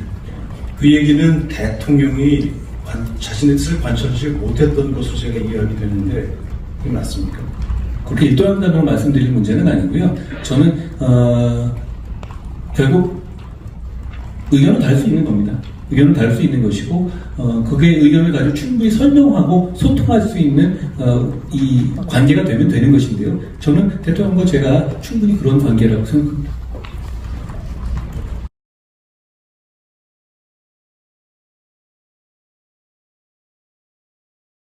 아주 좀 민감한, 재미난 또 흥미있는 그런 주제에 들어가면서 열기가 좀 올라가고 있습니다. 우리 황준범 의원 보충 질문 있으시면 해주시죠. 말씀하신 대로 대통령과 또 여당 대표 의견 다를 수 있죠. 그런데 알려지기로 대통령은 비서실장을 통해서 한동훈 위원장 사퇴를 요구했고 그리고 한 위원장은 스스로 기자들한테 명확하게 말씀하셨죠. 사퇴 요구를 거부했다라고 말씀하셨어요. 당무개입 아닙니까? 대통령이 그렇게 일도양단으로 말씀드릴 문제는 아니고요. 제가 그동안 상황을 보셨으니까 지금 이후가 중요하다고 생각합니다. 저는 지금의 소통이 충분히 잘 되고 있고 할 일을 더 잘할 수 있는 이런 그 분위기가 되지 않았나 생각합니다. 이제 당청 관계, 그러니까 지금 당 대통령실 관계일 텐데요. 이게 이제 한국 정치에서 계속 논란거리고 참 논쟁이 됩니다. 평소에 생각해 보시는 당과 대통령실의 관계는 이상적인 게 어떤 모습입니까? 먼저 이 말씀을 드리겠습니다. 국민의힘은 소수당이잖아요. 그러니까 대통령을 대신 대통령을 보유한 집권 여당이죠. 여당과 대통령이 상호 협력을 할 때 국민을 위한 정치를 할 수 있고 시너지를 낼 수 있다고 생각합니다. 그 부분이 대단히 중요한 것이죠. 그렇지만 제가 누누이 얘기하지만 저는 일종의 어떤 외면적으로 보면 수평이냐 아니면 수직이냐, 저는 이런 표현에는 좀 동의하지는 않는데요. 굉장히 중요한 공적 영역에서 일을 하는 사람들은 각자 헌법과 법률의 범위 내에서 선의를 가지고 일하면 되는 거라고 생각합니다. 저는 지금뿐만 아니라 과거 한 수십 년간 제가 공직에 있으면서도 저는 그 원칙을 지켜왔다고 생각합니다. 그러니까 제가 조금 다른 얘기일지 모르지만 저를 굉장히 비판하고 싫어하는 사람들도 제가 공직에 있을 때 가혹했다라고 말하지 비판할지 몰라도 제가 공정하지 않았다거나 누구 편을 들었다든가 누구 소위 말하면 백을 들어줬다 이런 얘기는 아마 하는 분을 못 봤습니다. 저는 왜 그러냐면 저는 그런 적이 정말 단 한 번도 없기 때문입니다. 저는 공적 일을 수행하는 사람의 마인드는 공공선을 취한다는 어떤 기본적인 이 지점을 농구에서 말하는 피벗처럼 한 발을 딛고 헌법과 법률과에 따른 절차에 따라서 할 일을 하면 된다고 생각합니다. 그 영역에서 저는 충분히 지금 대통령실과 앞으로도 그렇게 최선을 다해서 국민을 위해서 일할 수 있다고 생각합니다. 근데 이런 거잖아요. 생각이 다를 수 있죠. 근데 생각이 다를 때 한쪽의 생각이 무조건 지배하는 관계가 안 좋은 관계잖아요. 오히려 그렇지 않을 수 있다는 것을 국민들께서 보시는 것 아닙니까? 저는 그런 면에서 더 건강한 관계로 우리는 발전할 것이다 라는 말씀을 드립니다. 그리고 다시 말씀드리지만 대통령과 정부 여당은 국민의 민생 그리고 나라의 안전 우리의 임무를 수행하는 데 있어서는 굉장한 시너지를 내면서 상호 협력해야 하는 겁니다. 저희는 지금 대통령실과 우리 국민의힘은 그런 시너지를 내기 위한 최상의 관계다라고 저는 생각합니다. 네, 어떻습니까? 이 문제에 대해서는 충분히 의견을 듣고 또 다들 이해가 되셨을 걸로 생각합니다. 그러면 요즘 관심이 아주 집중되는 이슈인데 이슈라고 얘기해야 될지 모르겠습니다만은 김건희 여사 관련 문제를 물어보지 않을 수 없습니다. 네, 우리 남혁상 부국장께서 질문해 주시죠. 네, 오늘 밤에 윤석열 대통령의 신년대담 또 방영될 예정인데요. 아마 이 문제에 대해서 아마 그 대통령 말씀이 좀 있을 것으로 예상이 됩니다만 대통령 말씀과는 별개로 이번 총선을 지휘하는 그 집권 여당 대표로서의 그 위원장님 입장을 한번 좀 듣고 싶습니다. 김 여사님의 가방 수수 논란에 대해서 대통령과 김건희 여사님의 대응은 어떠해야 되는지 어떻게 좀 생각하시는지 궁금합니다.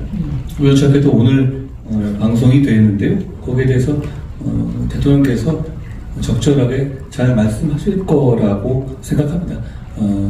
그 문제에 대해서는 제가 말씀드린 거를 필요하다면 반복을 해야 되겠죠. 말씀드린 것처럼 기본적으로는 굉장히 저열한 목화 공장이 맞죠. 처음부터 그 가방을 사서 어떻게 보면 그 그림을 찍기 위해서 한 것이잖아요. 그렇지만 그 경우 문제라든가 여러 가지 전후 과정에서 국민들께서 걱정하실 만한 부분이 있었다는 건 분명하다고 저는 지금도 생각합니다. 그때도 그렇고요. 앞으로 그러니까 제2부수처 설치라든가 특별감찰관 임명 등으로 보완해 나갈 수 있는 문제라고 생각합니다. 제 입장은 그대로입니다.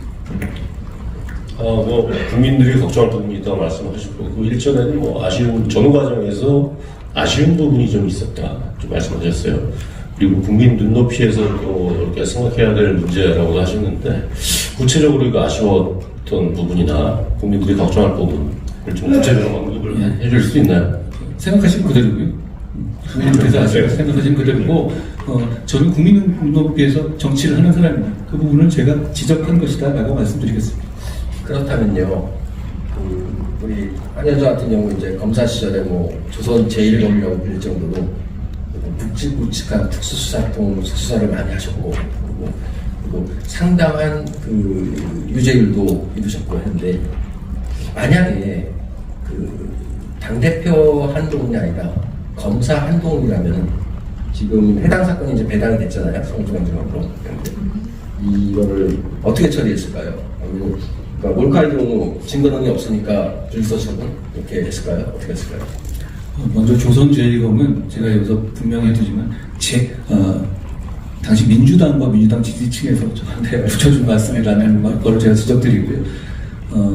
그런데 이 사법적 영역에서 그렇게 가정을 하는 거는 괜한 오해가 있을 수 있는 거라는 말씀을 드립니다. 저는 그래서 그동안에 어떤 사건에 대해서 말씀하시는 부장님 말씀하신 그런 질문을 여러 번 받았는데 똑같이 답했습니다. 그거를 제가 어떤 가정에서 얘기한다면, 왜냐하면 사안이라는 거는 세상의 모든 사안은 다 다릅니다. 그러니까 그 사안을 다 모든 상황에서 제가 일도한다는 어떻게 말하는 것이 그 괜한 오해를 불러일으킬 수 있는 문제라고 생각합니다. 다만 이 사안의 본질 자체는 뭐가 문제인 게 맞아요. 그렇지만 그 과정에서 보이는 어떤 국민 눈높이에서의 어떤 불안함이라든가 걱정할 점이 있었던 점도 분명하죠. 그 부분에 대해서 앞으로 그런 일이 일어나지 않도록 해야 한다고 생각합니다.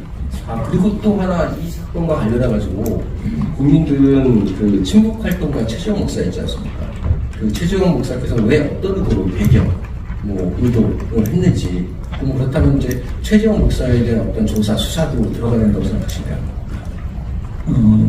어떤 의도를 했는지는 이분들이 감추지 않던데요. 방송에서 미리 가방도 자기들이 사고 이러잖아요. 너무 큰 배경으로 뒤에. 그런 문제는 제가 속단할 문제는 아닙니다만 여러 가지 사건이 진행되고 있지 않겠습니까? 근데 이 부분에 대해서는 그런 점들을 국민들이 이미 잘 보고 계실 거라고 생각합니다. 분명히 의도를 가지고 친국적인 사람이 이 공격 의도로 했다는 게 너무 명백하잖아요. 그리고 아까 말씀하셨던 특별감찰관 있지 않습니까? 근데 이 부분에서 지금 여야 합의로 하면 대통령실 가닥이 있다고 할 수가 있었는데 지금 막혀 있습니다. 이게 막혀 있는 이유가 북한 인권재단이 동시 임명을 지금 국민의힘 주장하고 있고 민주당이 반대하고 있는데 특별감찰관 제도 도입을 위해서 여당이 선제적으로 북한 인권재단 조건을 처리하실 생각은 없으신가요? 그 부분도 검토 중인데요. 먼저 이 점을 지적하고 싶습니다. 특별감찰관 제도가 5년 내내 임명되지 않은 건 문재인 정권입니다. 예, 맞습니다. 그리고 오히려 민주당 정부 당시에 영부인에 관한 여러 가지 의혹들이 훨씬 더 많았어요. 그리고 그런 부분들 아직까지 사건화되어 있는 것도 있고요. 그런 점도 생각하면 민주당이 다른 곳이 아닌 민주당이 이런 주장한다는 것에 대해서는 국민들께서 공감하시지 않을 겁니다. 그렇지만 특별감찰관 제도는 이미 있는 제도예요. 그걸 어떻게 진행할 것인가에 대해서 저는 적극적인 생각을 갖고 있다는 말씀을 드립니다. 이건 여기서 관련해서 추가 질문이 있는데요. 지금 이제 현재 현안이라면 이제 대통령의 거부권 행사한 김건희 여사 도시모터스 특검법이 있는데 저는 이게 좀 순서가 잘못됐다고 생각합니다. 보통 특검이라 하면 통상의 검찰이 수사한 것이 잘 됐다 못 됐다에 따라서 이건 특검이 필요하겠다 진실을 더 규명해 보자 하는 건데 이거는 본 수사 검찰이 한 김건희 여사 주가 조작 논란 수사와 관련해서는 수사 결과가 나오지도 않았거든요. 근데 제 기억에는 위원장께서 법무장관 시절인 재작년에 이미 수사가 다 끝나 있다. 별 문제 없다는 취지로 국회에서 답변하셨단 말이죠.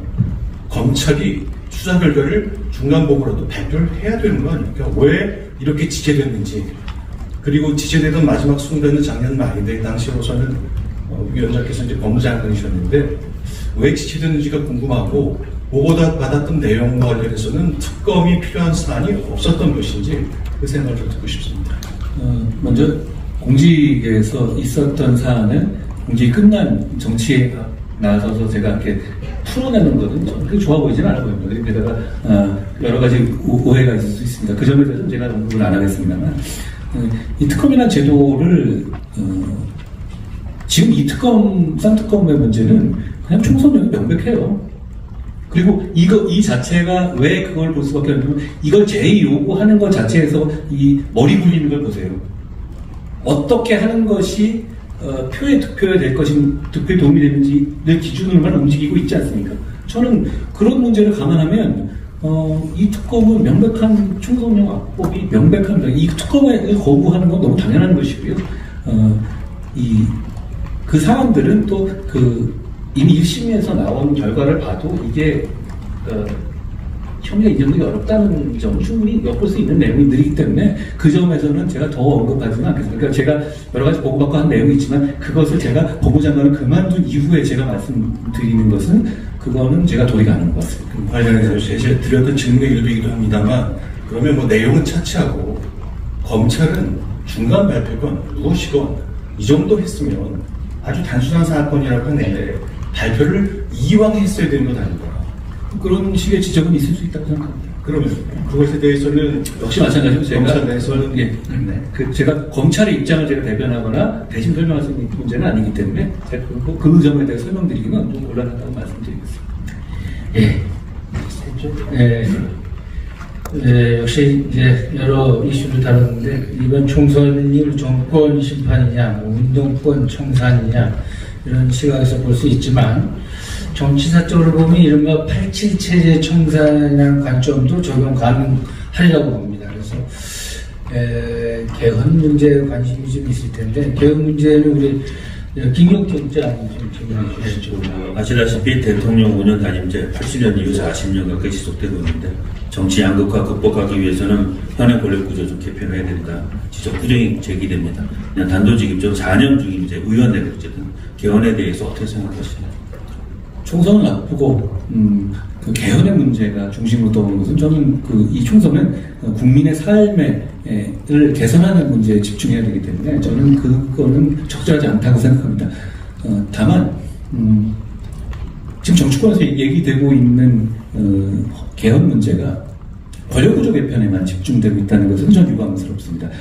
지금 87 체제 이후에 우리나라의 기본권이라든가 이런 문제에 대해서 여러 가지 바뀔 부분이 많이 있어요. 예를 들어서 이거 87 체제의 문제는 아니지만 국가배상법에 있어서의 군인에 대한 위자료 청구를 제한해버리는 옛날식 정말 우리가 못 살았을 때 국민들에게 희생을 강요하던 시대의 내용들도 많이 들어가 있고 그리고 인구라든가 기후라든가 에너지라든가 지금 세상이 굉장히 많이 변화하고 있는 것에 그를 따라가지 못하는 헌법 조항들도 많이 있기 때문에 전체적으로 통합적으로 이 고려될 문제인데 이 권력구조 개편의 문제에만 집중해서 얘기를 하게 되면 결국 이게 진행되지도 않을 뿐더러 괜한 정치적 특히 이런 총선 국면을 앞에 두고는 정치적 에너지만 쓸데없이 소모하게 될 거라고 저는 개인적으로 생각합니다. 그런 면에서 제가 내각제라든가 중임제라든가 개인적 생각은 있지만 여기서 밝히지는 않겠습니다. 알겠습니다. 그럼 뭐 질문들이 좀 많아서 넘어가겠습니다. 그리고 현재 뭐 총선과 관련해서 이준석 전 대표 개혁신당 만들었고요. 그다음에 유승민 전 의원은 국회에 계시는 걸로 했습니다. 이준석 대표의 개혁신당 어떻게 평가하시고 또 유승민 전 의원님에게 혹시 기대하고 있는 게 있으신지 역할 같은 거? 여러 신당들이 나오고 있지 않습니까? 신당들에 대한 평가는 제가 할 문제가 아니고 국민들께서 하실 것이다 라는 말씀을 드리고요. 그리고 우리 국민의힘이 굉장히 좋은 분들을 많이 보유하고 있습니다. 우리 국민의힘은 지금 오히려 이 민주당의 경우에는 이재명 대표의 이익과 이해관계, 저는 그렇게 추정합니다만 그걸 기준으로 사람들을 계속 밀어내는 식의 구조조정을 하고 있잖아요. 우리 당은 그 반대로 자유민주주의에 동의하고 이 질서에 동의하는 분이라면 다양한 생각을 가지고 최대한 많은 분들이 들어오셔서 이 당을 더 강하고 유능하게 해주셔야 하는 거라고 생각합니다. 제가 뭐 특정 인물에 대해서 이분이 어떤 역할을 기대한다 이렇게 이 자리에서 말씀드리지는 않겠습니다. 유승민 전 역할 여쭤보시고 그랬죠? 그런데 또 하나 저 질문할 건데 김경률 비대위원이 총선 불출마를 선언했습니다. 김 의원은 그 불출마 결정에 대해서는 100% 이제 본인의 의사고 외부의 외압이나 압력은 없었다고 했습니다. 그럼에도 불구하고 그렇다면 앞으로 그 공천 과정에서 일각에서는 대통령실 의사가 좀 반영될 수밖에 없는 거 아니냐 이런 얘기들도 좀 그리고 지적이 나오고 있는데 이 부분에 대해서는 어떻게 생각하시는지 궁금하고요. 또 하나는 그 운동권 특권 세력 청산의 그 상징적인 대항하는 상징적인 인물로 그 김경률 위원을 영입을 하신 걸로 알고 있는데 이분이 그럼 출마 안 하신다면 비대위 내에서 어떤 역할을 하게 되실지 그것도 궁금합니다. 뭐 본인의 뜻을 제가 존중하는 것이고요. 김경률 위원은 남의 말 듣는 사람은 아닙니다. 아시다시피. 그리고 거기에서 뭐 사천 사당화 이런 논란도 있었잖아요. 근데 저는 이렇게 묻고 싶어요. 정치 한 번도 안 해본 사람이 한 달도 안 돼서 집권 여당을 사당화 할 수 있다면 저는 그분 찾아서 모셔보고 싶어요. 정치의 신앙입니까? 그런 문제는 사실 저는 나올 얘기는 아니라고 보고요. 이런 양지에 갈 수 있는 스타급 인재들이 자진해서 우리 당의 승리와 바람을 일으키기 위해서 험지로 자진해 나간다면 저는 업어줄 겁니다. 앞으로도 계속 그렇게 할 것이고 그게 당대표로서의 임무라고 생각합니다. 물론 그 과정에서 불편해하시는 분들의 생각도 합리적이지 않다는 건 아닙니다. 그 점도 우리의 승리를 위해서 제가 감수할 것이라는 말씀을 드리는 거고요. 공천은 룰대로 할 것이고 이기는 공천은 할 겁니다. 여러분 입장 바꿔서 생각해 보십시오. 저도 안 나가잖아요. 저는 여기 아는 사람도 없습니다. 그리고 저만큼 이기고 싶은 사람도 없습니다. 이기기 위해서 국민이 공천을 보고 집중해 이 공천을 어떻게 하는지 집중해서 보고 계실 거라는 걸 제가 잘 압니다. 국민들께 설득력 있는 공천을 할 것이고 오직 저는 그 목표밖에 없습니다. 정청래 그 다음 상대는 누구냐라고 지금 이러고 있는데 혹시 그쪽 지역구에 염두에 두신 사람이신가요? 그건 참 말 재밌게 하시더라고요. 계속 그렇게 말씀하시면 될 것 같습니다. 중요한 건 우리는 이제 그렇게 해서 그런 우리가 그동안 전통적으로 우리가 패배의식에 있었던 그런 부분에 대해서 그런 지역에 대해서 파이팅 있게 싸울 것이고 그런 식의 시도를 계속 할 것이라고 말씀드립니다. 우리는 예를 들어서 이런 거거든요. 제가 전에 광주에 갔을 때 광주에서 정말 한석을 지역구에서 얻고 싶다고 말씀드렸어요. 왜냐하면 우리는 전국정당이거든요. 우리 비대위 위원에서 의사로 박은식이라는 분이 계신데 그분이 자진해서 광주 출마를 어려운 걸 알면서도 갔습니다. 저는 그렇게 생각합니다. 우리는 포기하는 것이 없어요. 그리고 어떤 정당이 어느 지역을 포기해서도 안 된다고 생각합니다. 전국정당이면. 우리는 호남 포기를 포기할 겁니다. 오히려. 그리고 수도권의 약세 지역에 대한 포기를 포기할 겁니다. 그런 차원에서 전 지역에서 정말 진정성을 가지고 한 지역과 한 지역마다 최선을 다하게 되면 국민들께서 우리의 노력을 가상하게 봐주실 거라고 생각합니다. 저희는 국민들 모두에게 정말 잘 보이고 싶습니다. 혹시 꼭 이기고 싶은 어떤 지역구가 있습니까? 저는 다 그렇습니다. 지금 저희가 많이 졌잖아요. 그러면 저는 우리 좋은 분들이 모든 지역에서 정말 최선을 다해 주셨으면 좋겠다는 생각을 합니다. 그리고 많은 분들이 참 우리 좋은 인재들이 더 오셨으면 좋겠고요. 예. 엊그저께 이재명 대표 그 비례대표제 관련해서 발표도 있었는데 긴급 기자회견도 있었는데 이 문제 우리 이정규 부장님 마저 질문 한번 해주시죠. 예. 선거제죠. 어제가 이재명 대표가 준연동제 비례주의 유지, 통합형 비례저당 제안을 그 당에서 만장일치 강력으로 채택했습니다. 국민의힘은 이제 의회 독재 유지 거부 소멸하고 비판했는데 결국 국민의힘도 그 국민미래당 위성정당을 창당할 예정입니다. 근데 이게 어떻게 보면은 그 잘못된 제도라고 비판하면서 거기에 따라간다는 것은 이율배반적인 행위라고 생각이 들고요. 그리고 우리가 흔히 얘기하는 그 대승적 결단 이런 측면에서 국민의힘은 지금 위성정당 창당 방침을 철회할 생각은 없으신가요? 첫째로 만장일치가 나왔잖아요. 만장일치를 할 걸 왜 지금까지 이렇게 지지북복구했는지 모르겠어요. 만장일치가 나왔다는 것은 전부 다 동의한다는 거잖아요. 그런데 왔다 갔다 거짓말하면서 대표에게 다 위임한다? 이걸 왜 한 거죠? 저는 이게 민주당의 문제라고 생각하고 이게 우리가 이번 선거에서 민주당을 심판해야 될 큰 이유 중 하나라고 생각합니다. 무슨 얘기냐면 제가 법무장관 하면서 민주당의 많은 분들하고 뻔뻔히 부딪혔죠.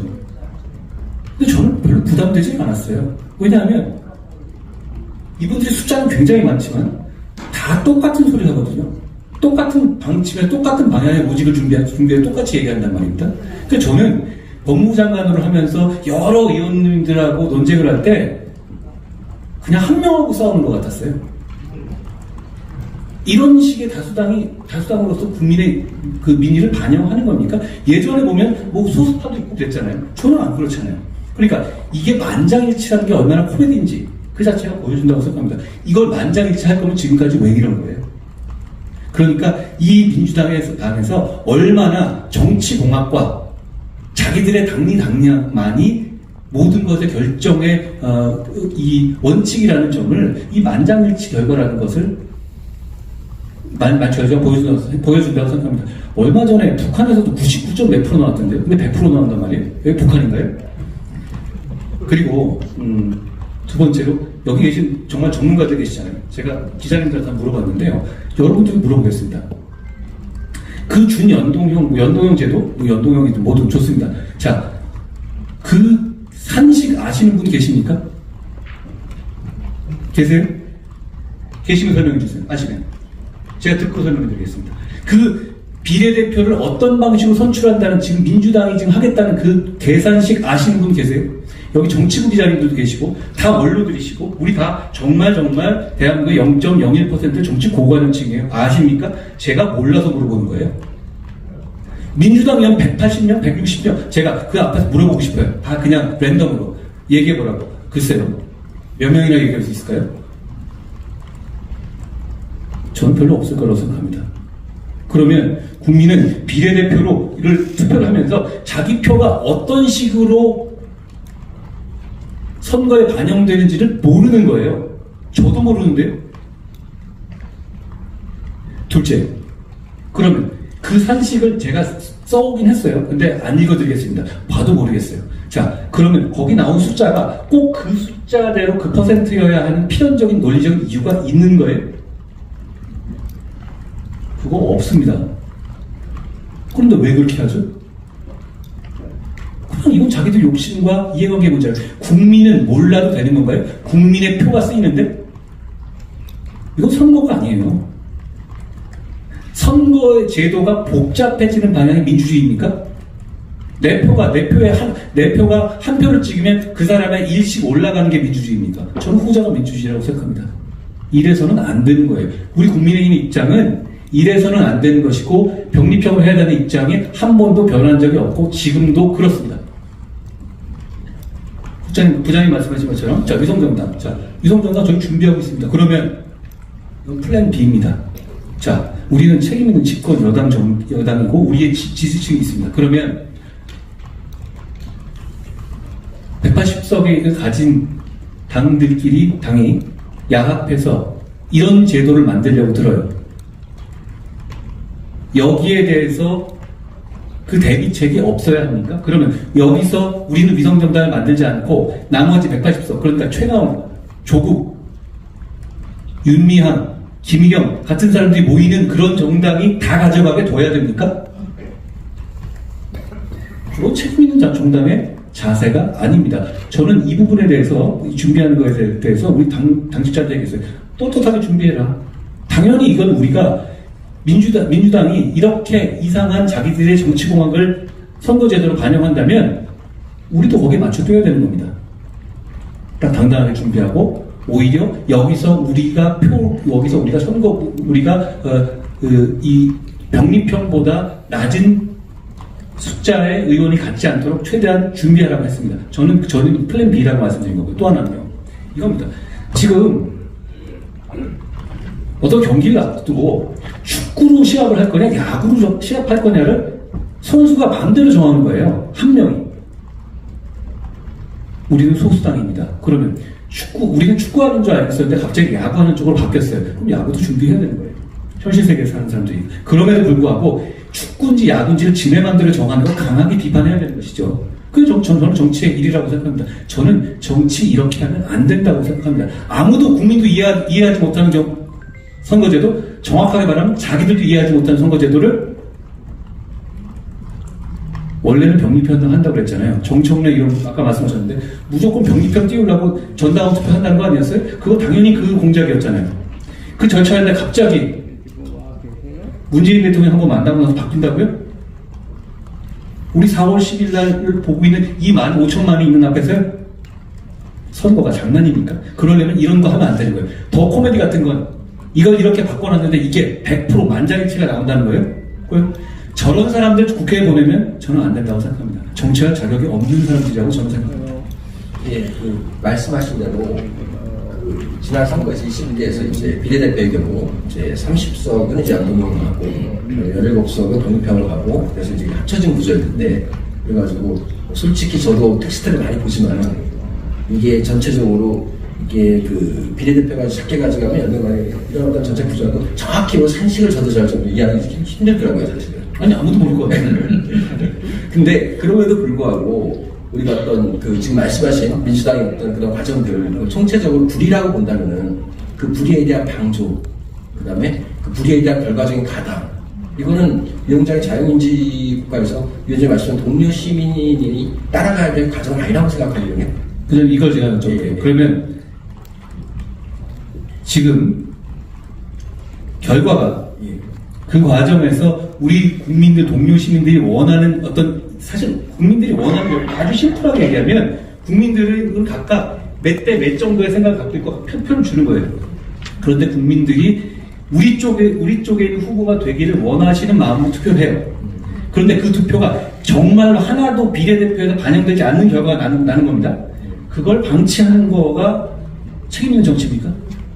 그러면 그렇게 돼서 저쪽에서 하는 그런 그 꼼수가 그대로 현실에서 작동하게 두는 것이 그런 결과를 나게 하는 것이 책임 있는 정치입니까? 저는 그렇지 않다고 봅니다. 근데 그렇다면은 지난 21대 총선에서 위성정당이 도출할 거고 또 다시 합쳐질 거고 당이 또 위성정당을 통해가지고 많은 조금 의미하는 다 나서 다 의원이 될 것이고요. 그러면서 국민의힘도 마찬가지로 또 그런 식으로 위성정당을 만들 거고 그렇다면은 지금 한동훈 위원장님한테 바라는 어떤 보수 진영에서 새로운 정치, 새로운 미래, 과연 그 한동훈식 정치와 기존 정치와 다를 게 뭔가라는 문제에 부딪히지 않습니까? 국민의힘의 이건 현실에 있어서의 논쟁 문제잖아요. 국민의힘은 지난번 선거에서도 이런 식으로 하게 되면 위성정당 만들 수밖에 없다는 걸 이미 공언했어요. 자, 제가 그리고 위성정당 부분에서 빨리 하고 언론에다가 내게 한 이유는 이거 이렇게 될 거라는 걸 말씀드리기 위한 것이었습니다. 국민의힘이 저한테 원하는 것은 뭡니까? 저런 정치를 종식시키라는 것 아닙니까? 그렇죠. 자, 그러면 이 과정에서 저는 이기기 위한 정치를 해야 하는 것이고, 그리고 우리 국민의 힘을 지지하고 저런 정치를 종식시키고자 하는 분들이 이런 왜곡되고 베베 꼬인 절차 안에서도 이겨야 하는 것이, 이기라고 하는 것이 저는 저에 대한 국민들의 기대라고 생각합니다. 오히려 저는 이 과정에서 이런 식의 왔다 갔다 하고 한 명이 마음대로 선거를 정하는 것에 대한 것을 국민들께서 평가하실 것이라고 생각합니다. 말씀하신 것처럼 그 과정에서 이거 안 하면 더 좋겠어요. 그런데 저는 이런 식의 왜곡 자체가 불법이 아니란 말이에요. 불법이 아니라면 결국은 우리 현실 생활에서 4년 동안의 의회 권력을 장악할 룰이 이렇게 이상하게 만들어졌어요. 이런 거잖아요. 축구를 했는데 어느 구간에서 갑자기 손으로 들어도 된다는 얘기 일부러 끼워넣는 그런 거 같은 거잖아요. 그러면 문제는 우리는 현실 정치를 하는 사람이기 때문에 우리의 동료 시민들의 4년 동안의 삶을 책임져야 되는 사람이기 때문에 여기서 그럼에도 불구하고 이기는 방식을 플랜 B로 마련해야 되는 겁니다. 지금 우리는 아직 거기 합의해주지 않았습니다. 예, 그렇죠. 우리는 끝까지 병립형을 지키기 위해 노력할 겁니다. 예, 예. 그게 안 됐을 경우는 어떻게 할 것이냐. 그때는 이렇게 하겠다는 플랜 B를 만들어 두는 겁니다.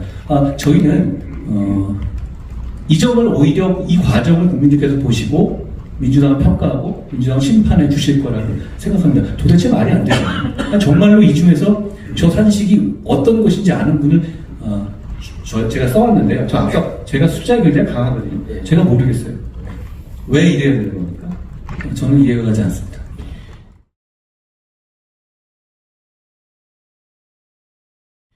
예, 지금 벌써 11시 지금 30분이 넘어서 35분을 향해 가고 있습니다. 이 경제복지 분야 질문도 많이 준비했는데, 시간 관계상, 간단하게 얼마 전에 공인이시니까 재산 공개 나왔는데, 혹시 지난해 재산세하고 종부세 얼마 내셨는지 숫자로 말씀해 주실 수 있나요? 제가 정확하게 기억은 안 나는데 좀 내긴 냈습니다만. 알겠습니다. 예, 그래서 지금 시간이 다 됐는데, 이 문제는 꼭 짚어달라는 주문이 많았습니다. 양승태 대법관, 그 다음에, 대법원장, 이재용 삼성전자 회장에 대한 수사, 그 다음에 이번에 판결이 나왔습니다. 이 질문을 마지막으로 한번 짚어보도록 하겠습니다. 우리 김경태 국장. 뭐 아시겠지만 양승태 전 대법원장 47개 건이 다 무죄 났고 이재용 삼성전자 회장 19개 두고 무죄가 났습니다. 도대체 무슨 일이 있었던 겁니까? 수사였습니다. 재판에서 무슨 일이 있었는지를 물어보시는 게 좀 맞을 것 같고요. 이 두 가지 사안이 굉장히 큰 사안이었고 여러 가지 의견들이 많은 사안이었다는 것은 제가 인정하는데요. 아직 1심 단계고 하기 때문에 제가 잘 지켜보겠다 이 정도로 말씀드리겠습니다. 특히 그 검찰에서 제출한 증거, 압수수색 같은 건 문제가 많았다 그래서 인정할 수가 없다 그래서 사실상 수사장에 하자가 있다고 얘기를 합니다. 한겨레에서 굉장히 응원하는 보도를 당시 해주셨던 걸 기억하는데요. 그 법적인 판단에 대한 기준이라든가 그런 거는 굉장히 법리적인 문제입니다. 이 추후 잘 지켜보시면 될 문제라고 생각합니다. 사법농단 사건과 관련해서 대법원의 수사 의뢰로 진행된 사건이었다 이런 표현하셨는데 사실상의 수사 의뢰로서 자료와 그것을 공개적으로 저희가 넘겨받았었죠. 조금 더 구체적으로 설명해 주시면. 이미 있었던 이야기 많이 보도하셨으니까 아시겠습니다만 당시에 대법원에서 대법원의 내부 자료를 스스로 검색해서 추출한 자료를 문제 있는 자료들을 수사하고 있는 수사당국에 제출을 했던 사안이었고 그런 걸로 촉발된 사안이다라고 말씀드린 것처럼 굉장히 여러 가지 의견이 있을 수 있는 사안이다. 재판에 대해서 어느 정도의 개입이 어디까지 단죄될 수 있는가라는 문제고 그리고 그게 전례가 없었던 사안이기 때문에 여러 가지 의견이 있을 수 있고 평가가 있을 수 있다고 생각합니다. 서초동 얘기가 나서 마지막으로 좀 서초동에 한 몇 년 근무하신 거죠 지금까지? 서초동 검찰이요? 검찰은 20여 년이고요. 서초동은 얼마 있었는지 제가 계산을 안 해봤네요. 거기서 서초동은 지금 중앙지검이나 대검 얘기하는 거죠. 제가 드릴 말씀은 사직에서 야구를 직권하셨다는 건 사직 구장에서 봤다는 얘기는 동의가 되는 것 같은데 서초동에서 근무하셨던 것처럼 이 논란과 관련해서 지금 언론에 소송을 거신 걸로 알고 있어요. 소송을 걸었다고요, 저희가?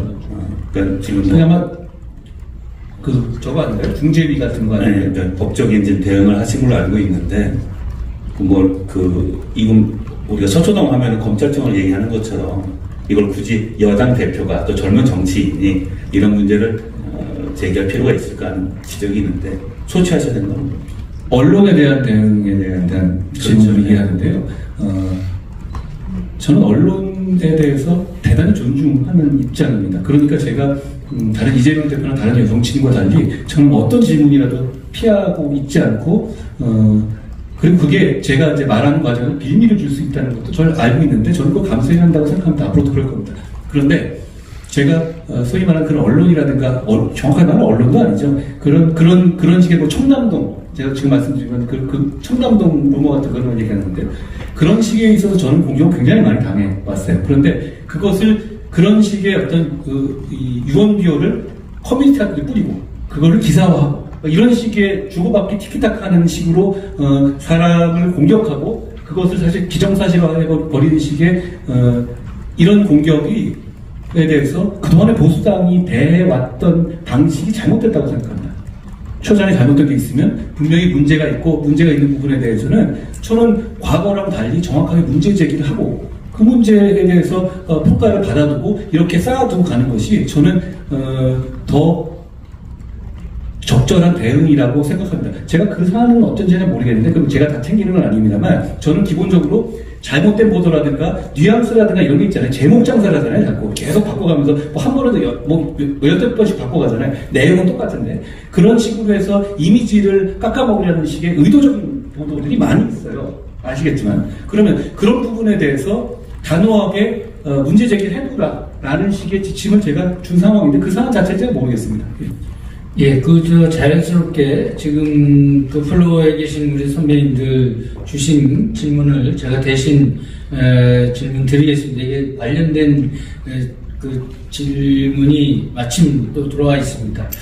우리 조갑재 선배님, 이창섭 선배님, 임동건 전 서울경제신문 사장 공이 같은 주제를 주셨는데 삼성 경영권 불법 습계, 그다음에 회계 부정 사건과 관련해서 무죄 선고가 나왔는데 어쨌든 이 당시 수사 책임을 맡았던 특히 이복현 금감원장의 책임에 대해서 여쭤보셨어요. 그리고 양승태 1심 무죄 판결에 대해서 결국 경찰이 또 항소했는데 항소 포기를 건의할 의사가 있으신지 이런 질문을 비슷하게 여쭤봤습니다.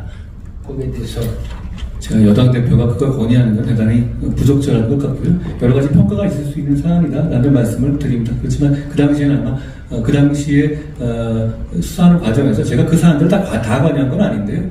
다 최선을 다했던 것으로 기억합니다. 다만 그 평가가 굉장히 다양할 수 있다는 점 저는 뭐 그거는 잘 알고 있고요. 시간이 지나면서 그 평가가 더 정확해질 것이라고 생각합니다. 예.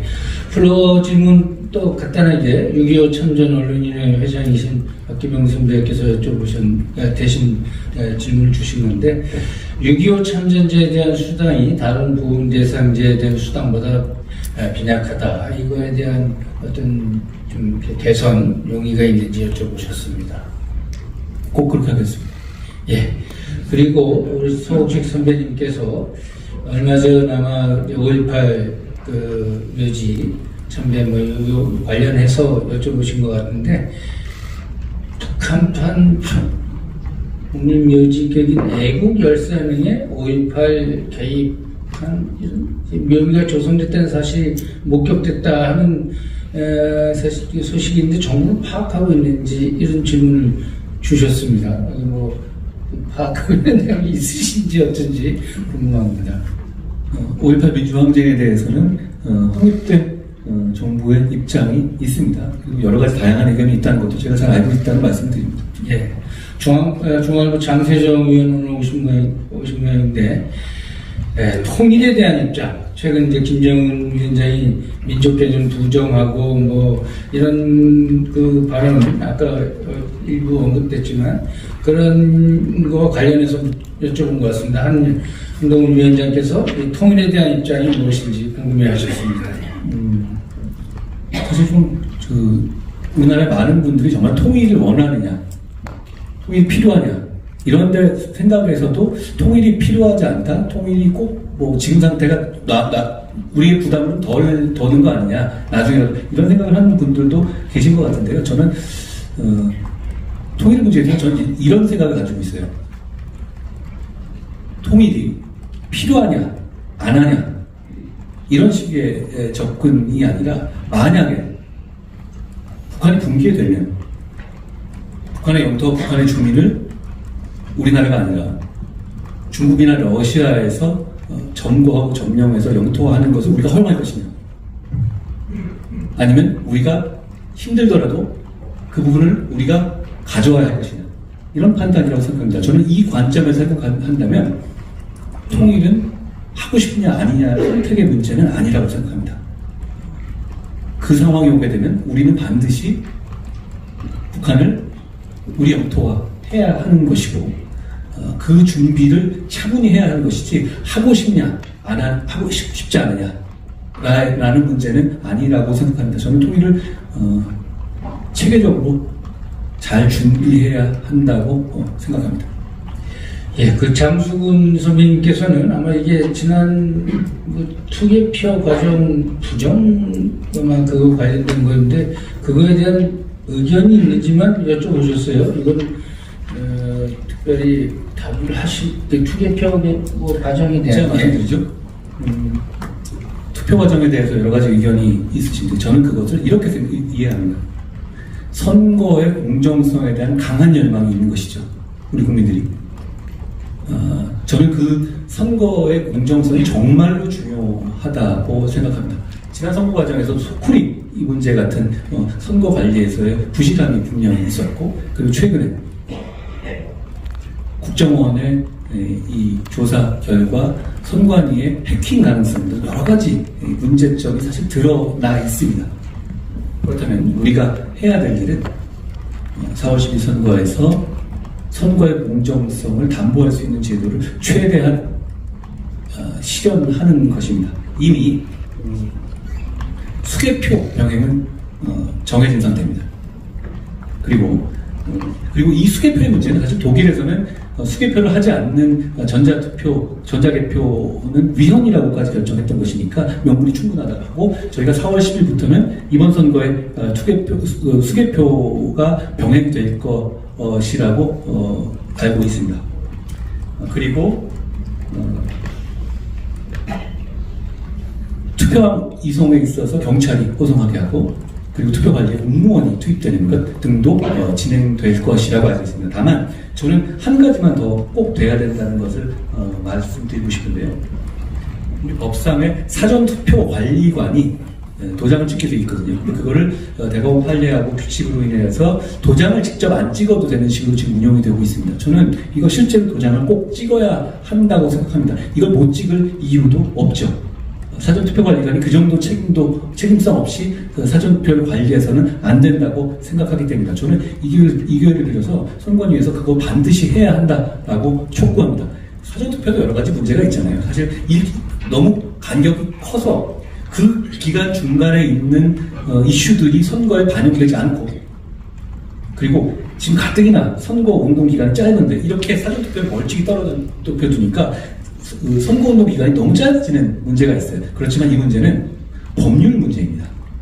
그렇기 때문에 지금 입법으로 반영할 수는 없고, 사전투표의 문제에 대해서도 추후에 어떤 입법이라든가 이런 문제를 고려해야 되는 문제라고 생각합니다. 다만 지금 우리가 4월 10일 선거를 앞두고 선거의 공정성에 대한 강한 열망을 저희가 알고 있고, 저희도 그 열망이 이 선거가 반드시 공정하게 치러져야 한다고 생각하기 때문에 이런 부분들이 충분히 보완되어야 한다고 생각합니다. 예. 다른 흘러 질문들이 있지만 이제 토론 시간이 다 됐습니다. 예정된 시간 11시 40분이었는데 조금 좀 시간이 지났습니다. 그래서 토론 시간을 지키는 게 좋을 것 같습니다. 관훈 토론, 올 첫 관훈 토론을 어떻게 보셨는지 모르겠습니다. 끝까지 경청해주신 우리 관훈 클럽의 우리 대선배님, 그리고 오늘 시종일관 진지하고 진취적인 그런 답변을 해주신 우리 한동훈 위원장님께 다시 한번 진심으로 감사의 말씀을 전합니다. 저희 71대 집행부 앞으로 관훈 토론에 올 총선이 있는 해이고 정치인 만큼 활성화해서 더 흥미있고 시대의 화두를 던지는 그런 공간을 만들도록 노력하겠습니다. 광고처럼 들으시겠지만 이제 설 연휴가 지나고 나면 다른 당대표들의 관훈 토론도 예정되어 있음을 고지해드립니다. 시대의 화두를 공정하고 객관적으로 전하는 관훈 토론회가 되도록 더욱 노력하겠습니다. 이것으로 올 첫 관훈 토론회 마치겠습니다. 네, 감사합니다. 한동훈 위원장님과 관훈 클럽 행정진을 수고 많으셨습니다.